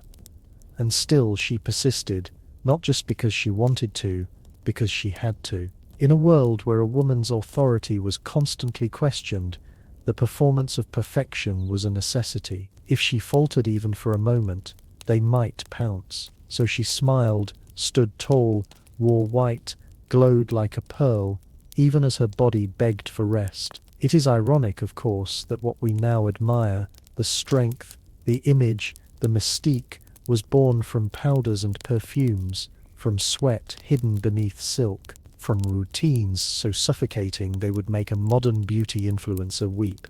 Yet we remember the icon, not the effort, the scent, not the sweat. And maybe that's what she wanted, to be remembered as more than a person, to be remembered as present, as myth, as something clean, controlled, and eternally untouched. But under all that powder, Elizabeth was still human, and if her skin could speak, it might tell a different story. People in Elizabethan times didn't fear germs because they didn't even know such things existed. What they did fear, however, was something far more familiar to their noses than to their minds. They believed that disease came from foul air, from invisible clouds of stink drifting through cities, palaces, and open fields. This belief was known as the miasma theory, and for centuries it shaped everything from architecture to personal hygiene. If the air around you smelled bad, it was considered dangerous. If it smelled good, it was safe. That was the logic. Simple, wrong, but comforting enough to become a way of life. In a court obsessed with appearances, this idea flourished. Bad smells were not only unpleasant, they were a sign of corruption, sin, or sickness. Good smells, on the other hand, meant purity, control, and most importantly, health. This belief allowed people to live with filth as long as it didn't reek too much. And if it did, they would cover it with something floral. That is where the perfume came in. The more extravagant the odor, the more protected you were thought to be. Elizabeth Fierce, of course, was not going to risk her public image by smelling like the gutters of London. Her court was drenched in perfumes, salves, herbal sachets, and scented candles. The belief was not that these things made her clean. It was that they kept illness away. They were talismans more than tools. Walls were hung with bundles of dried lavender and spares. Carpets were sprinkled with rosewater. Even gloves were soaked in musk and ambery. The result was not so much cleanliness as confusion. The room smelled like a garden, but the walls were mouldy, the floors were stained, and the corners harbored more life than one would care to name. Still, they trusted their noses. Scent was their compass, their early warning system, their fragile line of defense, and when Elizabeth floated past, trailing jasmine and civet, people believed they were in the presence of not just royalty, but safety. Of course, the truth was less poetic. Underneath the layers of perfume, the Queen's world was just as ripe with disease as any commoner's hut. The drains were crude, the water stagnant, and rats were regular palace guests. But as long as the air didn't smell of death, people convinced themselves it wasn't there. The irony is almost unbearable. They work so hard to smell nice while ignoring the very real problems around them. They thought that if something didn't stink, it couldn't possibly hurt them. It was a perfume-scented denial of reality. And to be fair, it wasn't entirely their fault. They didn't have microscopes. They didn't understand infection. They didn't know that cholera doesn't need an odor to kill you, that typhus doesn't announce itself with a foul breeze. Instead, they fought invisible threats with visible rituals: herbal smoke in the hallways, orange peels in windows, bags of dried rose petals tied to the wrist. These weren't just habits, they were hopes. Desperate, well-scented hopes that the world made more sense than it did. Even Elizabeth, with all her education and access to the finest physicians, leaned on this belief. She clung to her scented gloves and her rosewater rinses, as if they could keep decay at bay. And in some twisted way they did. Not medically, of course, but socially. The queen smelled better than the peasants, so she must have been healthier. Wise. Smell became status.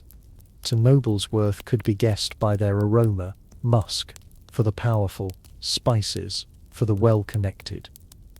And for those without means, the scent of sweat, smoke, and whatever else the day dragged in. Cleanliness was never about hygiene. It was about hierarchy. In a world where diseases had no names and symptoms were often misread as divine punishment, scent gave people a sense of control. It allowed them to believe they could fight back. One extra handful of dried mint in your pillow, one more splash of lavender on your collar. These were the shields they raised each morning, not because they were effective, but because they were all they had.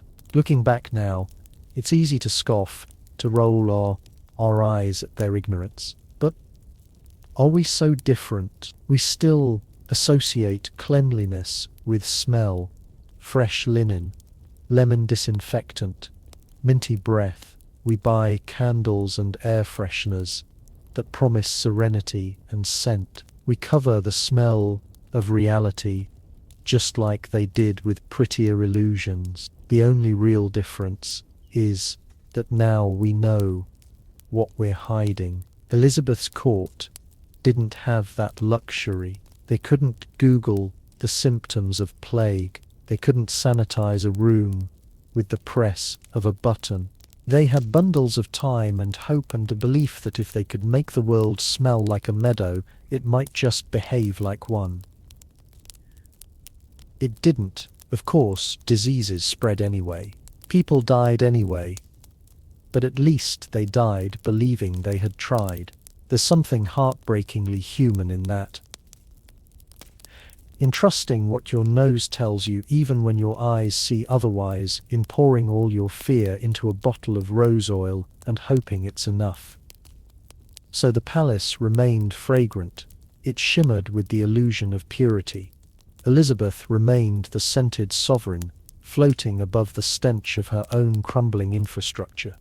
The air was filled with cloves and chamomile, while the drains gurgled with things best left unmentioned. It was a world dressed in perfume and denial, and maybe that's why it lasted, because it smelled better than the truth. She may have ruled with a steady hand, but Elizabeth's body told a different story. By the time her image had become almost mythical, white-faced, flame-haired, untouched by time, her teeth were rotting beneath the surface, her bones arched. So she hid it, not just from her people, but from her closest advisors, her courtiers, and sometimes perhaps from herself. Each morning she put on the armor of royalty, thick layers of lead-based makeup, dresses stiff with embroidery and perfume, and the practiced smile of someone who knew her presence was more powerful than her pulse.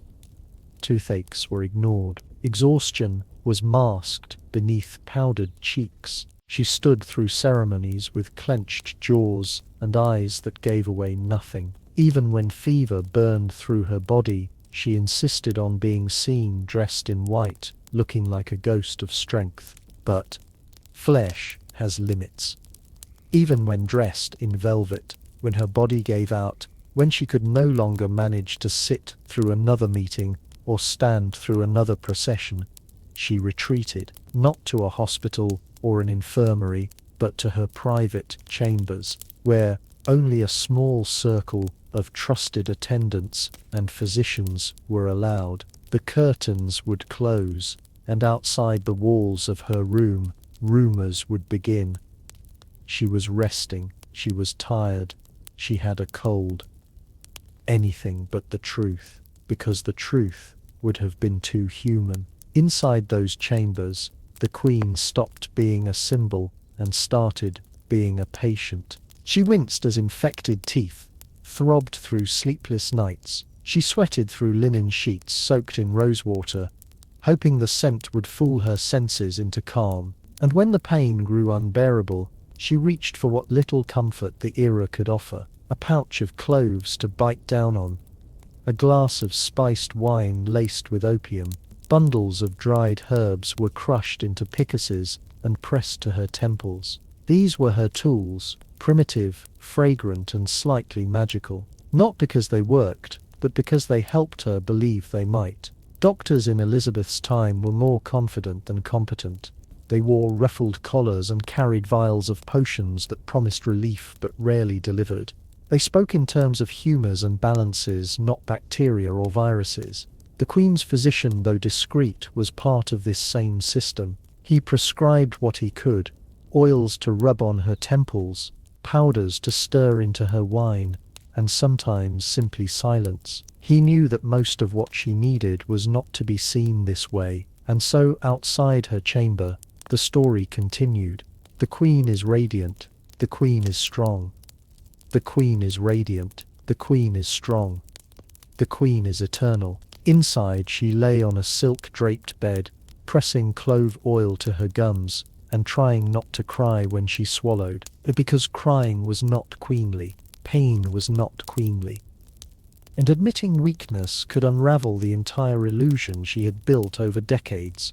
She wasn't just a woman. She was England. But no illusion holds forever.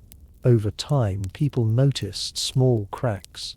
Her voice, once clear and commanding, trembled slightly. Her posture, once upright and proud, slouched more often.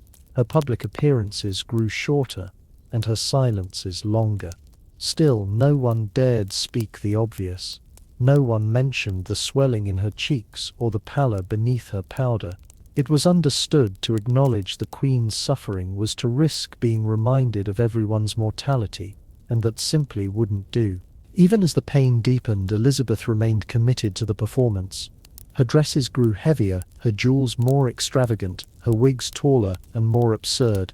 It was as if she thought that by adding more layers she could hold herself together, that the truth was simpler and sadder. She was tired, not just from age or illness, but from the endless need to pretend. In the quiet of her room, she sometimes held on to the familiar scents that had accompanied her all her life. Lavender crushed between her fingers. Sage hung near the fireplace, the bitter edge of poppy syrup coating her tongue. They weren't just comforts, they were constants in a world where everything else was slipping away. Her body, her strength, even the loyalty of her courtiers, who were already whispering about succession. Some say she fought death with pride. Others say she simply refused to admit defeat. But perhaps it was neither. Perhaps she just didn't know how to stop being queen. The crown had become her skin, and removing it meant revealing what was underneath: a tiring woman who had long since run out of strength, but still showed up, because that's what the role demanded. By the end, even her physicians couldn't do much more than watch. The opiates dulled her senses, but the infection in her mouth never fully went away. Her nights were restless, her dreams fogged with fever and regret. She no longer trusted mirrors. She no longer trusted her own reflection. Instead, she surrounded herself with symbols, paintings, music, candles, and fragrance. Anything that reminded her of who she had been. Anything that made her feel less like a patient and more like a queen. Looking at it now, it feels both tragic and predictable. Of course, she hid it. Of course, she denied it. Because in her world, vulnerability wasn't just uncomfortable, it was dangerous. A queen who limped was a queen who could be replaced. A queen who winced in pain was a queen who invited questions. So she smiled through rotting teeth and stood through waves of nausea. And when it became too much, she vanished behind scented curtains and let the legend take over. In the end, Her greatest act wasn't in how she led or how she fought. It was in how she managed to be so profoundly human while convincing the world she wasn't. All it took was a little perfume, a little poppy, and a lot of pretending. Of all the things Elizabeth sacrificed for her crown, perhaps the most painful was the right to appear unwell. Her kingdom could bear storms and rebellions, but the sight of a faltering monarch was unthinkable. In her world, sickness was not just an inconvenience, it was a threat to power, a blemish on the illusion she had so carefully constructed, so she refused to show it. Her health declined quietly behind doors that rarely opened, while the woman herself continued to glide through ceremonies, draped in satin, painted in powder, and smiling through the ache. Her image mattered more than her comfort, and when her pulse fluttered irregularly in her neck, she stood straighter, held her chin higher, and pretended that the world beneath her feet was as steady as ever. She did not limp, she did not lean. And if she stumbled, it was because the floor was uneven, not because her body was betraying her. White gowns became her signature, not because they were practical or flattering, but because they made her look like something beyond human. They shimmered under candle light, reflected purity, and whispered of invincibility. No one wanted to imagine their queen curled in bed, clutching at her ribs or moaning from a toothache. They wanted a statue, a presence, a myth brought to life, and St. Ives to life, and Elizabeth gave it to them every single day. The court played its part too. They bowed a little lower when she seemed tired. They laughed a little louder when her voice cracked. No one dared speak of the sweat that beaded on her forehead or the trembling in her hands. Those details were quietly ignored, brushed aside like crumbs from the banquet table. It was understood that keeping the illusion alive was a shared responsibility. To serve the crown was to protect its dignity, even when the body beneath it was falling apart. Behind closed doors, however, the work of concealment was exhausting. Her maids were tasked not only with dressing her, but with disguising the physical toll of her age. Corsets were tightened to force a straighter posture.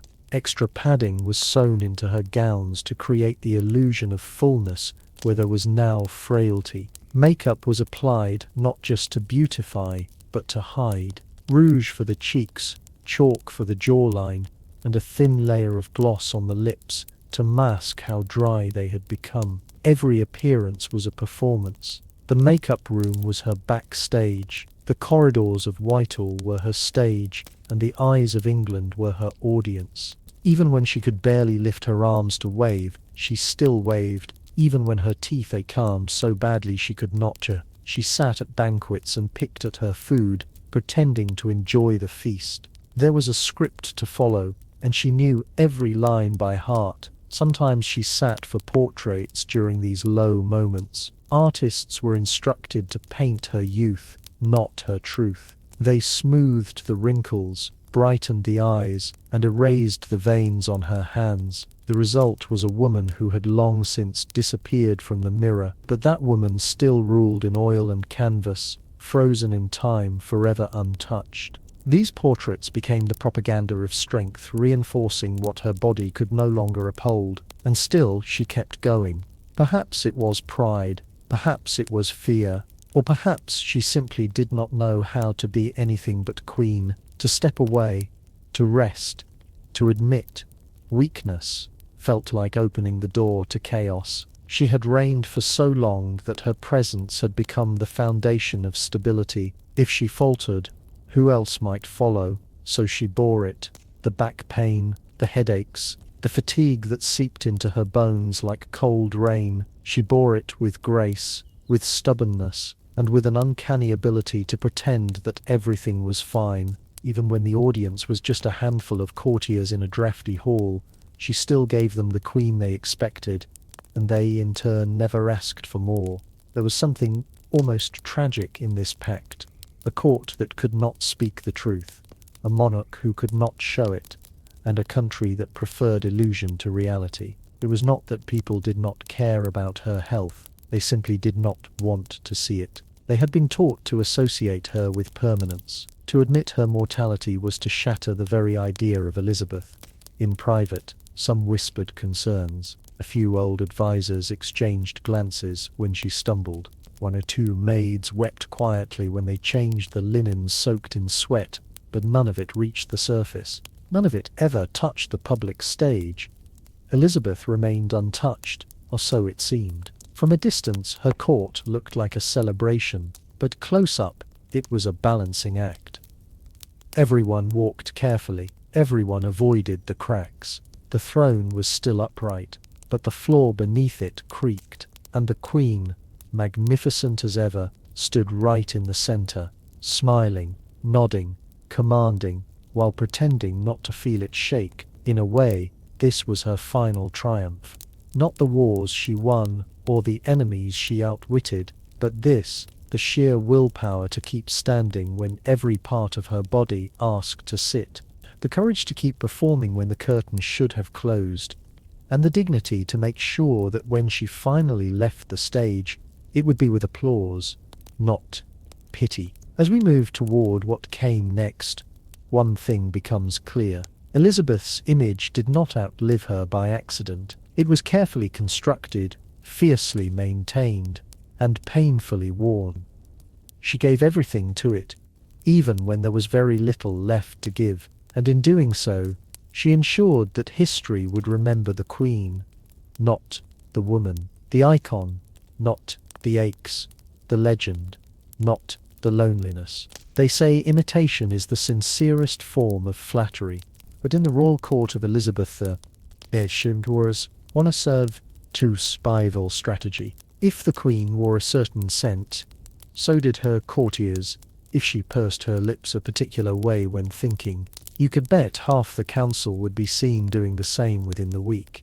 They copied her not just out of admiration, but because it became the unspoken rule of how to stay relevant, how to remain in favor, and perhaps most importantly, how to keep one's head securely on one's shoulders. The Queen's habits filtered down through the palace like perfume through silk, gowns embroidered with satiny trim, gloves laced with essential oils, speech patterns as carefully arranged as a banquet table.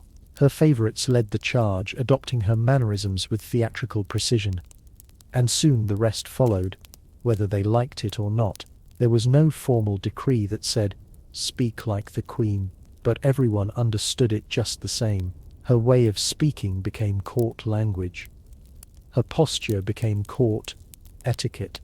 And her scent, well, that became court atmosphere.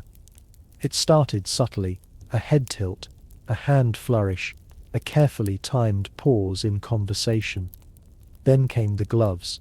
Not just any gloves, of course, but gloves soaked in rose oil, trimmed with lace, and stored in sachets of crushed lavender.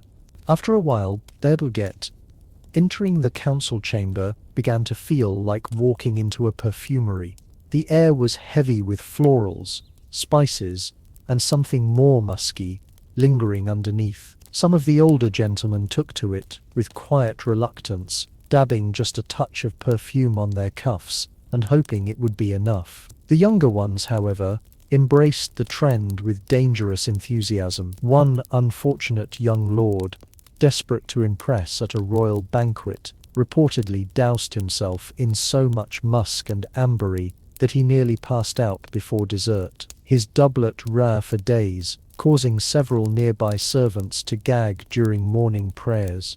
As midway to a half-whispered tale that was never officially confirmed, the sleeve of his embroidered coat caught the edge of a candle. With all that oil and powder clinging to his clothes, he went up like a bonfire in a churchyard. Luckily, he survived with only singed pride and a new nickname that followed him for the rest of his career. No one told him to stop. Instead, the story passed through the palace halls like a cautionary joke, not about overdoing the scent, but about standing too close to candles. The lesson was not to be less fragrant, but to be more careful with open flames. To be fair, the Queen herself had created this environment. She had made fragrance a symbol of taste, rank, and refinement. It was never just about smelling pleasant. It was about sending a message. I am above the filth. I am beyond decay. My body does not rot. It glows. It sparkles. It smells of roses and spice, not of sweat or mortality. And if the Queen smelled this way, then her council had better keep up. They mimicked her in other ways too.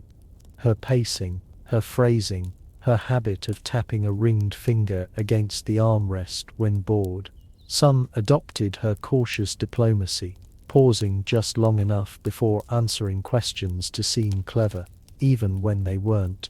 Others practiced the art of seeming disinterested while intensely listening, a skill the Queen had perfected over years of managing liars and flatterers. In meetings, her courtiers began to echo her turns of phrase, sometimes unintentionally, sometimes with such exaggeration that it was hard not to smirk. A few took it too far. There were attempts to recreate her legendary wardrobe choices. One lord arrived in a white satin ensemble, so heavily powdered that his shoulders resembled pastry tops. Another tried to replicate the Queen's distinct high ruff, only to find himself unable to turn his head without poking the ear next to him in the eye. But these were accepted as signs of loyalty, not mockery. Everyone understood that looking ridiculous was a small price to pay for royal favour. Even their laughter changed. Elizabeth had a particular way of chuckling at courtly wit, a controlled melodic sound that never shook her shoulders. Soon the council chamber echoed with a chorus of imitations. Deep belly laughs were considered vulgar. Instead, humour was acknowledged with refined chuckles, polite nods, and the occasional raise of a perfumed handkerchief. The effect was surreal, an entire room full of grown men and women subtly pretending to be one woman, their individuality gently set aside, not out of fear exactly, but out of devotion to the strange theatre they had built together. To belong, one had to blend in. To stand out, one had to imitate her perfectly.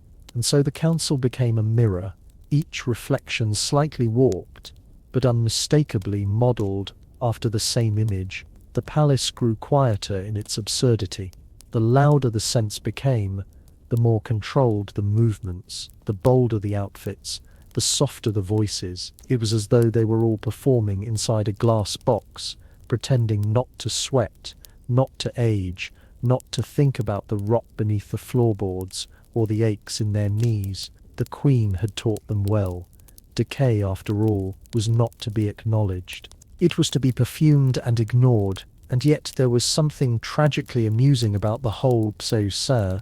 Here was a group of powerful nobles dressed in silks and sprayed with musk, tiptoeing through history in the hopes of staying in character. One wrong scent, one misplaced gesture, and they might find themselves on the outside, not banished perhaps, but quietly forgotten, lost beneath the powder and perfume of someone else's shadow. It worked for a time. The illusion held. The Queen remained the sun, and her court spun around her, golden and sweet-smelling and slightly flammable. But behind the scents and the smiles, there lingered a quiet truth that no rose oil could mask. They were all afraid of losing status, of aging, of being seen for what they were, just people, sweaty, flawed, aging people. And that more than anything kept them reaching for the perfume. For all the grandeur of Elizabeth and architecture, there was one thing noticeably absent from the Queen's long list of priorities. Proper sewage. The Queen, ever meticulous about her appearance and the scent of her court, somehow managed to look the other way when it came to the royal latrines. Pipes, drains, and underground flow systems were considered the domain of plumbers and peasants, not queens. And Elizabeth, let's be honest, would much rather commission another portrait of herself draped in silk than approve funding for a new drainage system under Whitehall. While court painters were busy immortalizing her in luminous white gowns, the corridors beneath her feet were quietly fermenting, a mix of urine, human waste, kitchen runoff, and the occasional dead rat made its sluggish way through a series of outdated channels, many of which had cracked or collapsed altogether. But the Queen's attention was firmly fixed above ground: tapestries, jewelry, royal festivities. These were the things that mattered, not the faint but persistent scent of rot curling up through the floorboards. It wasn't that the issue went unnoticed. Courtiers occasionally commented in the most delicate terms possible on the peculiar smells near certain stairwells or the damp feeling in the hallway by the west wing. A visiting ambassador once described the palace as sumptuous, though with a certain earthy vigour in the air, but Elizabeth, always more focused on perception than plumbing, treated the problem as one might treat a draft by closing a window and pretending it had vanished. The money was there. Let's not pretend England couldn't afford a few new pipes, but the Queen had a different kind of legacy in mind. In her view, the court should shimmer with light and luxury, not stink of leadwork and trench digging, and so the funds were funneled toward lavish banquets, pageants and fabrics imported from Italy, while the smell beneath the palace slowly climbed the stairs like an uninvited guest. To her credit, she did try to mask the issue in her way. More herbs, more incense, more bowls of dried flowers were strategically placed in corners. Lavender sprigs tied in silk ribbons dangled from curtain rods. Juniper smoke was wafted through halls before important audiences. It was like trying to fix a cracked wall by hanging up a larger painting. You couldn't see the damage, but you could still smell it. Some rooms were worse than others. The antechamber near the kitchens had a reputation for sudden gusts of sulphur. On warm days, the privy near the chapel gave off a smell so potent that even the most loyal clergymen cut their prayers short. Servants took to scattering rosemary along the flagstones and crushing mint underfoot as they walked, hoping to release enough scent to mask the unpleasantness. It helped barely, but in the grand scheme of court life, the smell became just another part of the atmosphere, a background note, like candle smoke or damp stone. What's surprising is how few people complained. Perhaps they were too afraid, or perhaps, like many who spend long enough in a bad smell, they simply got used to it. When everything is drenched in perfume and formality, even sewage becomes part of the ceremony. The nobles held their lace handkerchiefs a little closer to their noses. The servants learned which corners to avoid, and the Queen, wrapped in her cloud of musk and orange blossom, probably couldn't smell it at all. There was something almost poetic about it. However, a palace built on gold pageantry, and the quiet gurgle of waste beneath the gilded ceilings, beneath the satin slippers, the underbelly of the court bubbled with reminders of real life. No matter how high a ruff was starched or how thick the powder, the earth had a way of making itself known, and Elizabeth's refusal to deal with it was both completely understandable and deeply revealing. After all, it was never just about comfort. It was about the image. Fixing the sewers wouldn't earn her praise. No foreign envoy would write home about the new drainage system, but a glowing portrait with 36 hand-stitched pearls on the collar that they would remember, that would echo through history. And so the Queen chose beauty over utility, perfume over sanitation. It wasn't unusual for her time. It was rather expected. Hygiene was a vague, suspicious concept, while extravagance was a clear statement of power. A clean-smelling monarch was considered elegant, a monarch who cleaned things that was unbecoming, and yet the irony remained. In trying to escape the filth of ordinary life, Elizabeth built her court at top, a steadily growing problem, one that couldn't be painted over or perfumed into submission forever. The palace's scent, carefully crafted with oils and herbs, still couldn't fully silence the stink beneath the floor, but no one dared mention it too loudly, because the Queen didn't want to hear about drains. She wanted to hear poetry. She wanted to dance in gowns so heavy they needed 3 servants to lift them. She wanted to smell of rose and cinnamon, and never be told otherwise. And in a way, her courtiers were happy to oblige. Better to drown in fragrance than risk offending the Queen by suggesting she was quite literally standing in a sewer. Every morning in Elizabeth's court began with a performance before a single word was spoken or a scroll unrolled. The Queen's body had to be carefully assembled, one scented layer at a time. It started with powder, not the kind you pat lightly onto your cheeks in front of a bathroom mirror, but a thick chalky layer of white lead applied until every trace of human complexion disappeared. The paleness wasn't just a beauty choice, it was a declaration. I am untouched. I am untouched. I am untouchable. I am not like you. Then came the rouge, but rich, dangerous red, made from mercury-laced cinnabar, dabbed onto cheeks that sometimes trembled from fever or toothache. Her lips were drawn carefully with more pigment than any flower dared wear. These weren't cosmetics, they were armor. The cracks in her skin were covered with gloss. The dark circles under her eyes were hidden beneath ground pearls. Even her exhaustion had to be powdered until it looked regal. The fragrance followed, and it was never a modest affair. Musk, ambery, clove, orange blossom, violet, and rose all mingled in strange combinations, each chosen to overpower whatever might be lingering beneath the layers of cloth and cosmetics. Perfume was not applied delicately. It was poured, rubbed, fanned, and finally sprayed in bursts until the room itself rang of majesty. After that came the dressing. The gowns were massive, heavy with embroidery, pearls, and expectation. Each had to be laced and pinned by attendants who knew better than to speak unless spoken to. Corsets were pulled tight. Sleeves were fastened with stiff cuffs that could scratch if handled carelessly.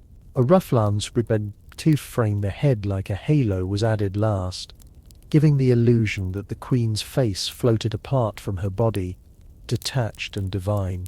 The gloves, scented and softened with oil, came next. Elizabeth wore them not just for style, but as a barrier between her and the world, between skin and skin. They smelled like lavender and civet, and they reminded everyone who kissed her hand that they were not kissing a woman but a symbol. All this could take up to 4 hours. It wasn't preparation, it was a ceremony. She wasn't getting dressed. She was becoming herself.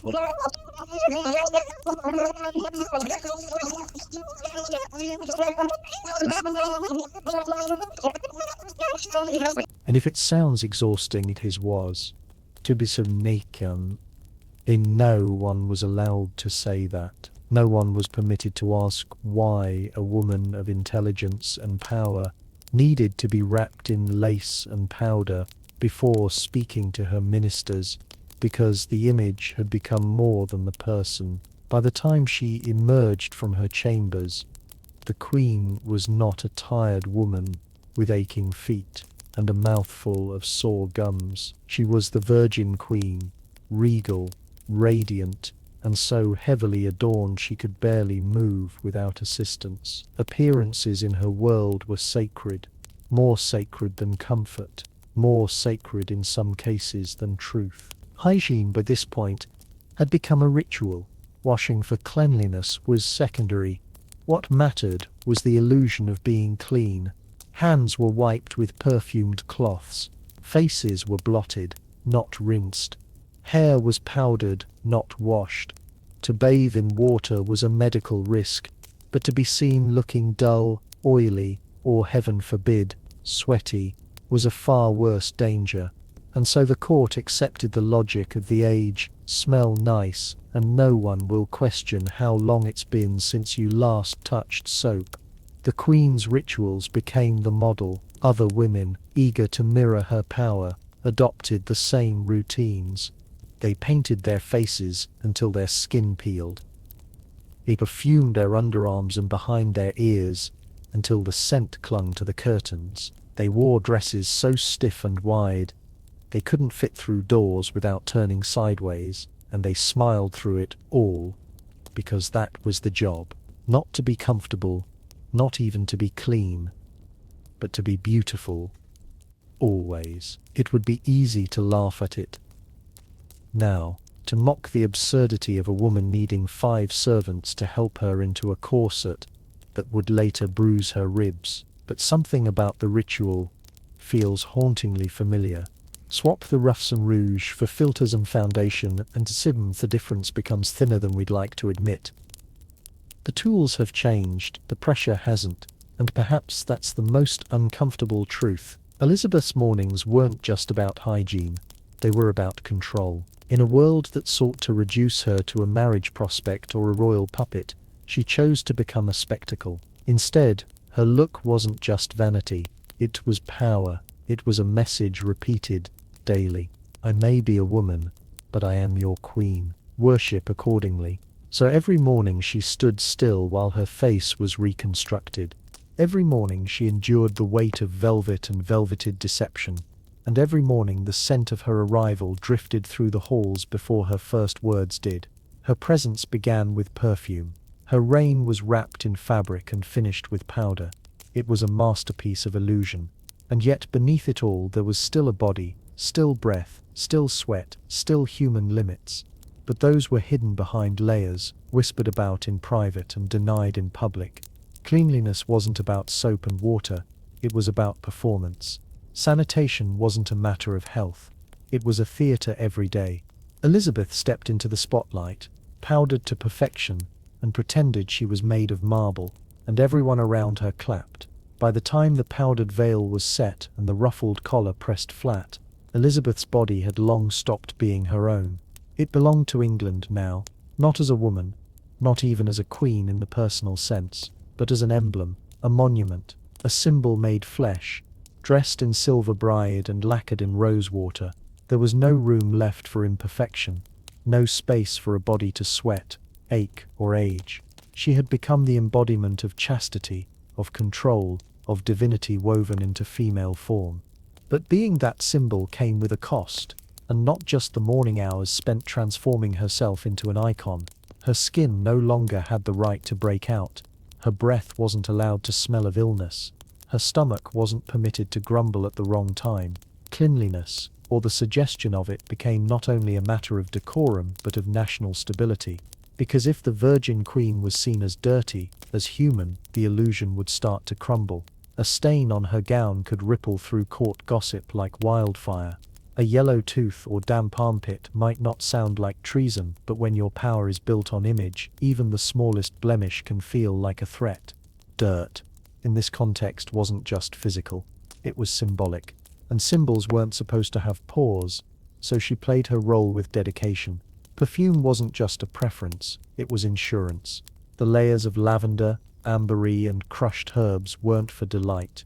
They were there to hide the danger, to smother any human scent that might betray the fact that beneath the crown sat a body like any other.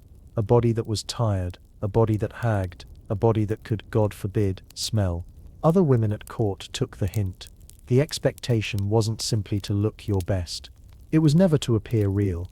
Courtly women stuffed their dresses with sachets and scented wool. They painted over blemishes with lead and wiped their hands with vinegar instead of water. They had learned that being clean was not the same as being seen as clean, and being seen as clean was everything. It's hard to overstate how fragile the balance was. Elizabeth's reign balanced between the reverence of her people and their suspicion of her independence. She had no husband. She had no children. She had only her image and the power it allowed her to hold. A queen who ruled alone needed more than a scepter.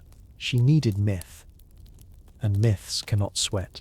So, she polished every surface. Her public addresses were careful performances.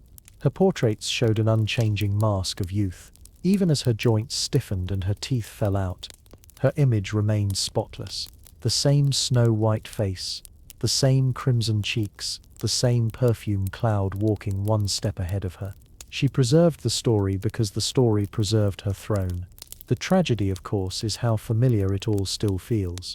Even now, women's bodies are often treated more like billboards than biology. They are judged for how they appear, not how they feel. Scented, shaven, smooth, and smiling. Whether in royal courts or modern offices, the expectation hasn't fully vanished, The language may have changed, but the demand remains. Elizabeth wasn't the only one trapped in this performance, but she was the one who performed it best. And perhaps that's why she survived. Where other rulers were undone by betrayal or war, she was undone only by time. Her enemies couldn't smell weakness on her because she didn't allow it. She was to the very end immaculate, or at least she appeared so behind the scenes. The labor of this illusion was relentless. Servants rotated out her perfumed gloves. Physicians dabbed scented oils on her temples when the headache struck. She avoided strong sunlight which might reveal the cracks in her makeup. The illusion was not effortless. It was a full-time job, but the alternative, being seen as merely human, was too risky. So Elizabeth became a body without a body, a presence without a pulse, and in doing so she reminded everyone else at court that their bodies were liabilities. To be soft, sweaty or spotted was to be lesser. It was to be vulnerable. And in a court where power clung to those who could hide their flaws best, smelling like flowers became more than fashion. It became policy. This is why even her bodily functions had to be disguised. Her close stool looked like a padded chair, elegant and unobtrusive. The chamber was aired with dried herbs. The odor was masked with rose vinegar and musk. Nothing unpleasant could be associated with the Queen's person. Not even reality, especially not reality. In the end, the odor that surrounded her became more than a scent. It was a signal, a warning, a curtain between her and the world. She smelled like a queen because she had to, because in an era where power didn't forgive weakness, and where women had to fight twice as hard to be taken seriously, a hint of body odor could undo years of diplomacy. And so, while her subjects may have loved her, they did not know her. They knew the image, the ritual, the layers, the legend, the smell of her glove, but not the woman who wore it. Her body had become a battleground of expectations, and somewhere under the lace, beneath the powdered skin, behind the ambery and rose petals, a real person sat quietly, trapped in silk and story. Elizabeth's hygiene routine wasn't about feeling good. It was about staying untouchable, and as long as the myth smelled sweet, the kingdom stayed intact. Compared to the rest of Tudor England, Elizabeth was practically a saint of cleanliness. While her courtiers layered musk over mildew and the streets of London flowed with waste and rot, the Queen had her version of hygiene. It may not have involved soap and a tub, but it was for the time a kind of revolution in rose water and vinegar. She was meticulous with her linens. Undergarments were changed regularly, a small luxury that only the wealthy could afford. Her handkerchiefs were perfumed and embroidered. She wiped her face and hands with a cloth soaked in rose water or herbal vinegar, not to remove dirt necessarily, but to refresh the skin and, more importantly, to leave a fragrant barrier between herself and the world. The court, of course, considered this refined. No one expected the Queen to scrub herself with hot water or scrub her feet in a wooden basin. That was for peasants. Instead, she relied on scented gloves. Gloves she changed often, each pair steeped in lavender or cloves. Her face never bore the oil or grime of the day because it was constantly covered in layers of chalky white and pearl dust. The powder kept her dry. The powder kept her regal. The powder also clogged every pore. Bathing in water, at least with full immersion, was considered dangerous. Doctors warned that warm water opened the pores, allowing disease to slip inside the body. This belief, absurd as it sounds for din demean ditwurat, not because she didn't want to be clean, but because she wanted to stay alive. She did, however, occasionally take what were known as sweating baths, steam-based treatments with herbs and towels, intended more to purge illness than remove grime. Think of it as a royal sauna without the rinse. Her preference for vinegar was practical and fragrant. Vinegar infused with rose petals or thyme was used for everything. Wiping her face, the smell cut through whatever the court might be exhaling, and its sharpness gave an illusion of purity. She smelled like vinegar and roses. It was oddly appropriate. The all, dirt, just by Elizabethan standards. This was clean, especially when you consider what most people were doing, or rather, not doing. Down in the countryside, peasants shared beds with livestock for warmth. Their clothes were worn until stiff. Their hands rarely saw clean water, and their diets made their breath sharp with onions and ale. Soap was homemade, harsh, and often reserved for laundry, not skin. Baths were seasonal, not daily. Many believed water itself could make you sick. In that context, the Queen's perfumed gloves and rose-scented vinegar made her a model of royal hygiene. Still, let's not get carried away. Clean was relative. Elizabeth's wigs were never washed. Her corsets went unlaid. Her heavy gowns were brushed, not rinsed, and the white paint on her face was made from lead, which slowly poisoned her over the decades. But the important thing wasn't actual sanitation, it was the performance of it. The illusion. In a world where most people writhe of dirt, sweat, and death, she managed to smell like a bottle of diluted heaven. It's tempting to romanticize this, to imagine her as a forward-thinking woman in a backward time, but hygiene wasn't her rebellion, it was her defense against disease. Yes, but more importantly, against judgment. A queen without a husband had to be more than respectable. She had to be immaculate. She had to be mythic. No odor, no stains, no weakness, just silk powder and the faint scent of crushed violets. If she had done less, people would have talked. If she had smelled like the streets outside or her mortality, they would have whispered. Instead, they inhaled musk and civet and declared her divine. She made her body into an altar and her scent into a sermon. Compared to the rest of Europe's muddy, bleeding monarchs, she floated. Even her enemies, foreign ambassadors and rival nobles, commented on the atmosphere around her. They didn't always admire her policies, but they noticed her presence. It arrived before her, clinging to tapestries, lingering on chairs. The smell of the Queen became a political fact. If England was to be respected, Elizabeth had to remain untouchable, and untouchable women do not stink. It's a bit funny in a dark way. The woman who spent her life refusing to marry was nonetheless forced to maintain herself like a bride on permanent display. Every morning she prepared her body for inspection, but every evening she removed the layers of self-preservation, and in between she ruled an empire while smelled like a bouquet that had been dipped in a vinegar and prayer. So yes, Elizabeth was clean, clean enough to stand out, clean enough to be remembered, clean enough to survive in a world that didn't expect women, especially women in power, to be clean at all. But don't confuse that for comfort. Don't mistake the scent of lavender for rest. Hers was a cleanliness born of pressure, a cleanliness built on fear, a cleanliness that left no space for sweat, nor breath, nor mistakes. And that perhaps is what makes her so fascinating. She managed to stay clean in the dirtiest of times, not because she loved cleanliness, but because she needed to.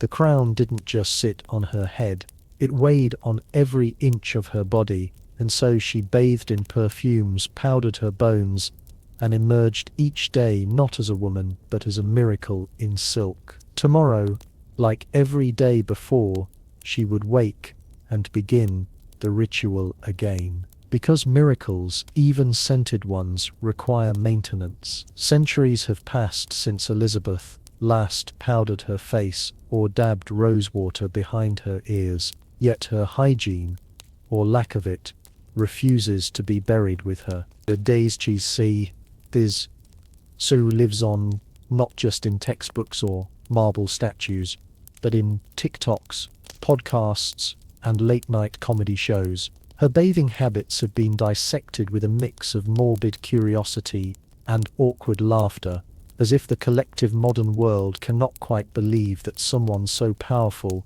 could also be so pungent. It's a strange kind of fame, not the glory of a warrior or the reverence of a saint, but something closer to a historical meme. She ruled an empire but didn't shower. The punchline goes, it's absurd, and yet undeniably fascinating, because in an age when most people carry hand sanitizer in their pockets and judge celebrities for skipping deodorant, the idea of a queen skipping water entirely feels both grotesque and thrilling. There's something addictive about the contradiction. How could a woman at the height of power controlling armies, colonies and courts also be someone who avoided bathing as if it were a trap? How could a mind so sharp exist beneath a wig that hadn't been washed in years? The paradox hits like a bad perfume, both shocking and oddly compelling. The Virgin Queen, untouchable and revered, leaving behind trails of civet and sweat. It's comedy gold, it's podcast fuel, it's history that smells just a little too real. But underneath the mockery is something more revealing. This fascination with her hygiene exposes a deep modern obsession, the need to make the powerful seem human. Stripping away the crown layer by scented layer to get to the body beneath. It's not just about the smell, it's about vulnerability. Because if even a monarch couldn't keep herself fresh, maybe it's okay that our gym bags stink too. If she could rule while covered in powder and musk, maybe we could survive a day without dry shampoo. Yet the laughter is never without a hint of unease. We point and giggle, but we're also haunted. There's something claustrophobic about Elizabeth's rituals, something suffocating beneath all that lace and lavender. The modern viewer sees not just a powerful queen, but a woman trapped in a perfume bottle pressed between the pages of her myth. And maybe, just maybe, we recognize the scent of performance too well because we still perform, don't we? We still mask our bodies, scrub our floors, and package ourselves for the world. We may have running water and foaming soap, but the pressure to be polished hasn't gone away. We're still terrified of being seen as messy, imperfect, or worst of all, natural. Elizabeth didn't bathe because she feared disease. We bathe because we fear judgment. It's just a different kind of plague. So while we laugh at her perfumed gloves and vinegar rinses, we also envy the clarity of her ritual. She knew exactly what was expected of her. Smells like roses, looks like marble, never let them see you sweat. That rulebook, however twisted, was at least consistent. Today, we chase authenticity while still applying filters. We preach self-care while buying products to fix what isn't broken. Maybe Elizabeth's world wasn't so different after all, just with less plumbing. And let's be honest, we love a good scandal, especially when it's safe and historical. Mocking a dead queen's hygiene is easy. She can't clap back, she can't sue. She just sits there in her portrait, powdered and regal, while we analyze her pores. Returned, tationed, to wonders, T, petitas street gene. But every time we bring her up on YouTube, in lectures or awkward first dates with history majors, we revive something more than just a stereotype. We keep alive the tension between power and humanity, between myth and body, between the crown and the scalp beneath it.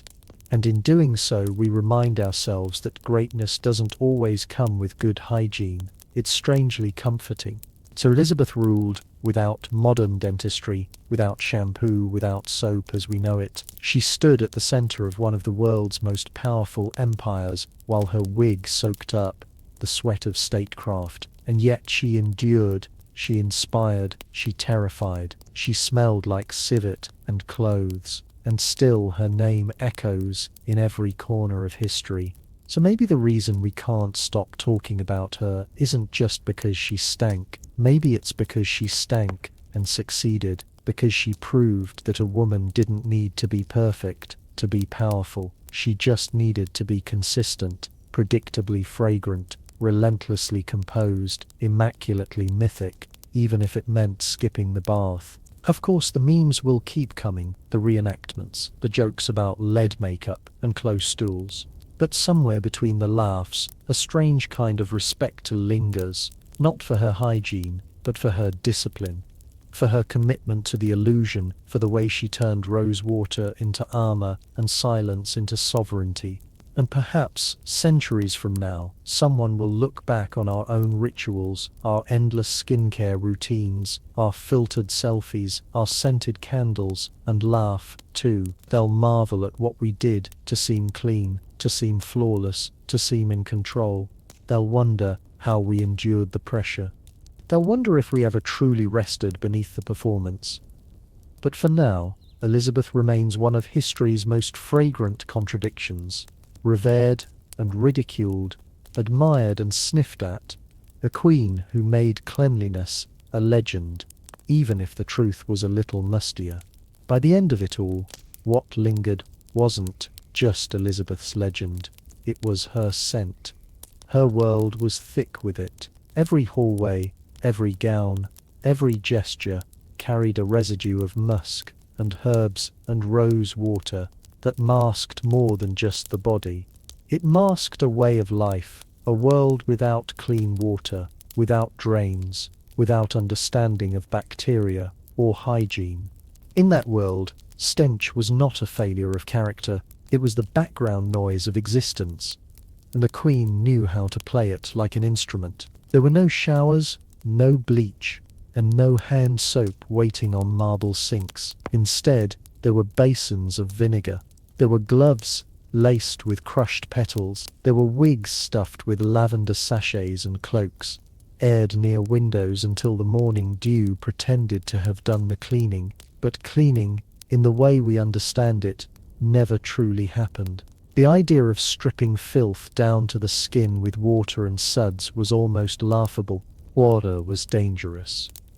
It was feared, especially warm water, which was thought to open the pores and invite disease. So, they didn't wash. Not really. They masked. They maintained cleanliness. And Elizabeth, she was the star of that performance. She layered fragrance the way modern royalty layers PR statements. A hint of cloves on the gloves, a touch of rose behind the ears, something sharper, more musky beneath the layers of fabric that never met a washboard. It wasn't subtle, but subtlety wasn't the point. Survival was to her court. Her scent was part of her identity. It trailed behind her like a royal procession. People spoke of it with admiration, though none would admit they were grateful. It masked the truth. The truth being that, under the velvet and pearls and powdered cheeks, the queen was a person, a human being, sweating and aching like the rest of them, and sometimes smelling like it. But she understood the assignment. Queens weren't supposed to be human. They were supposed to be human. They were supposed to be ideas, and ideas, conveniently, don't sweat. Of course, Elizabeth didn't invent this system. She inherited it. What she did was perfect.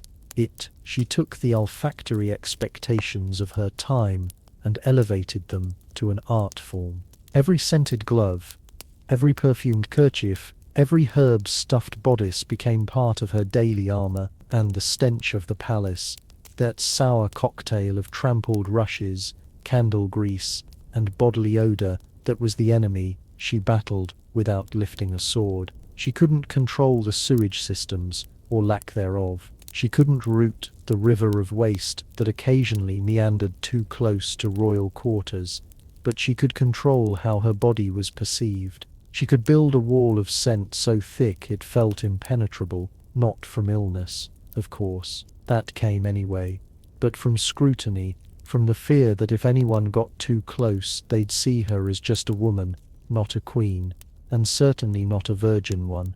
The absurd part. It worked for decades. Ministers, ambassadors, poets, lovers, everyone walked away believing the fantasy, or at least respecting it enough to keep their mouths shut. They marveled at her image, her youthfulness, her energy. Even as her teeth darkened and her bones ached, the odor of decay was real. But so was the commitment to illusion.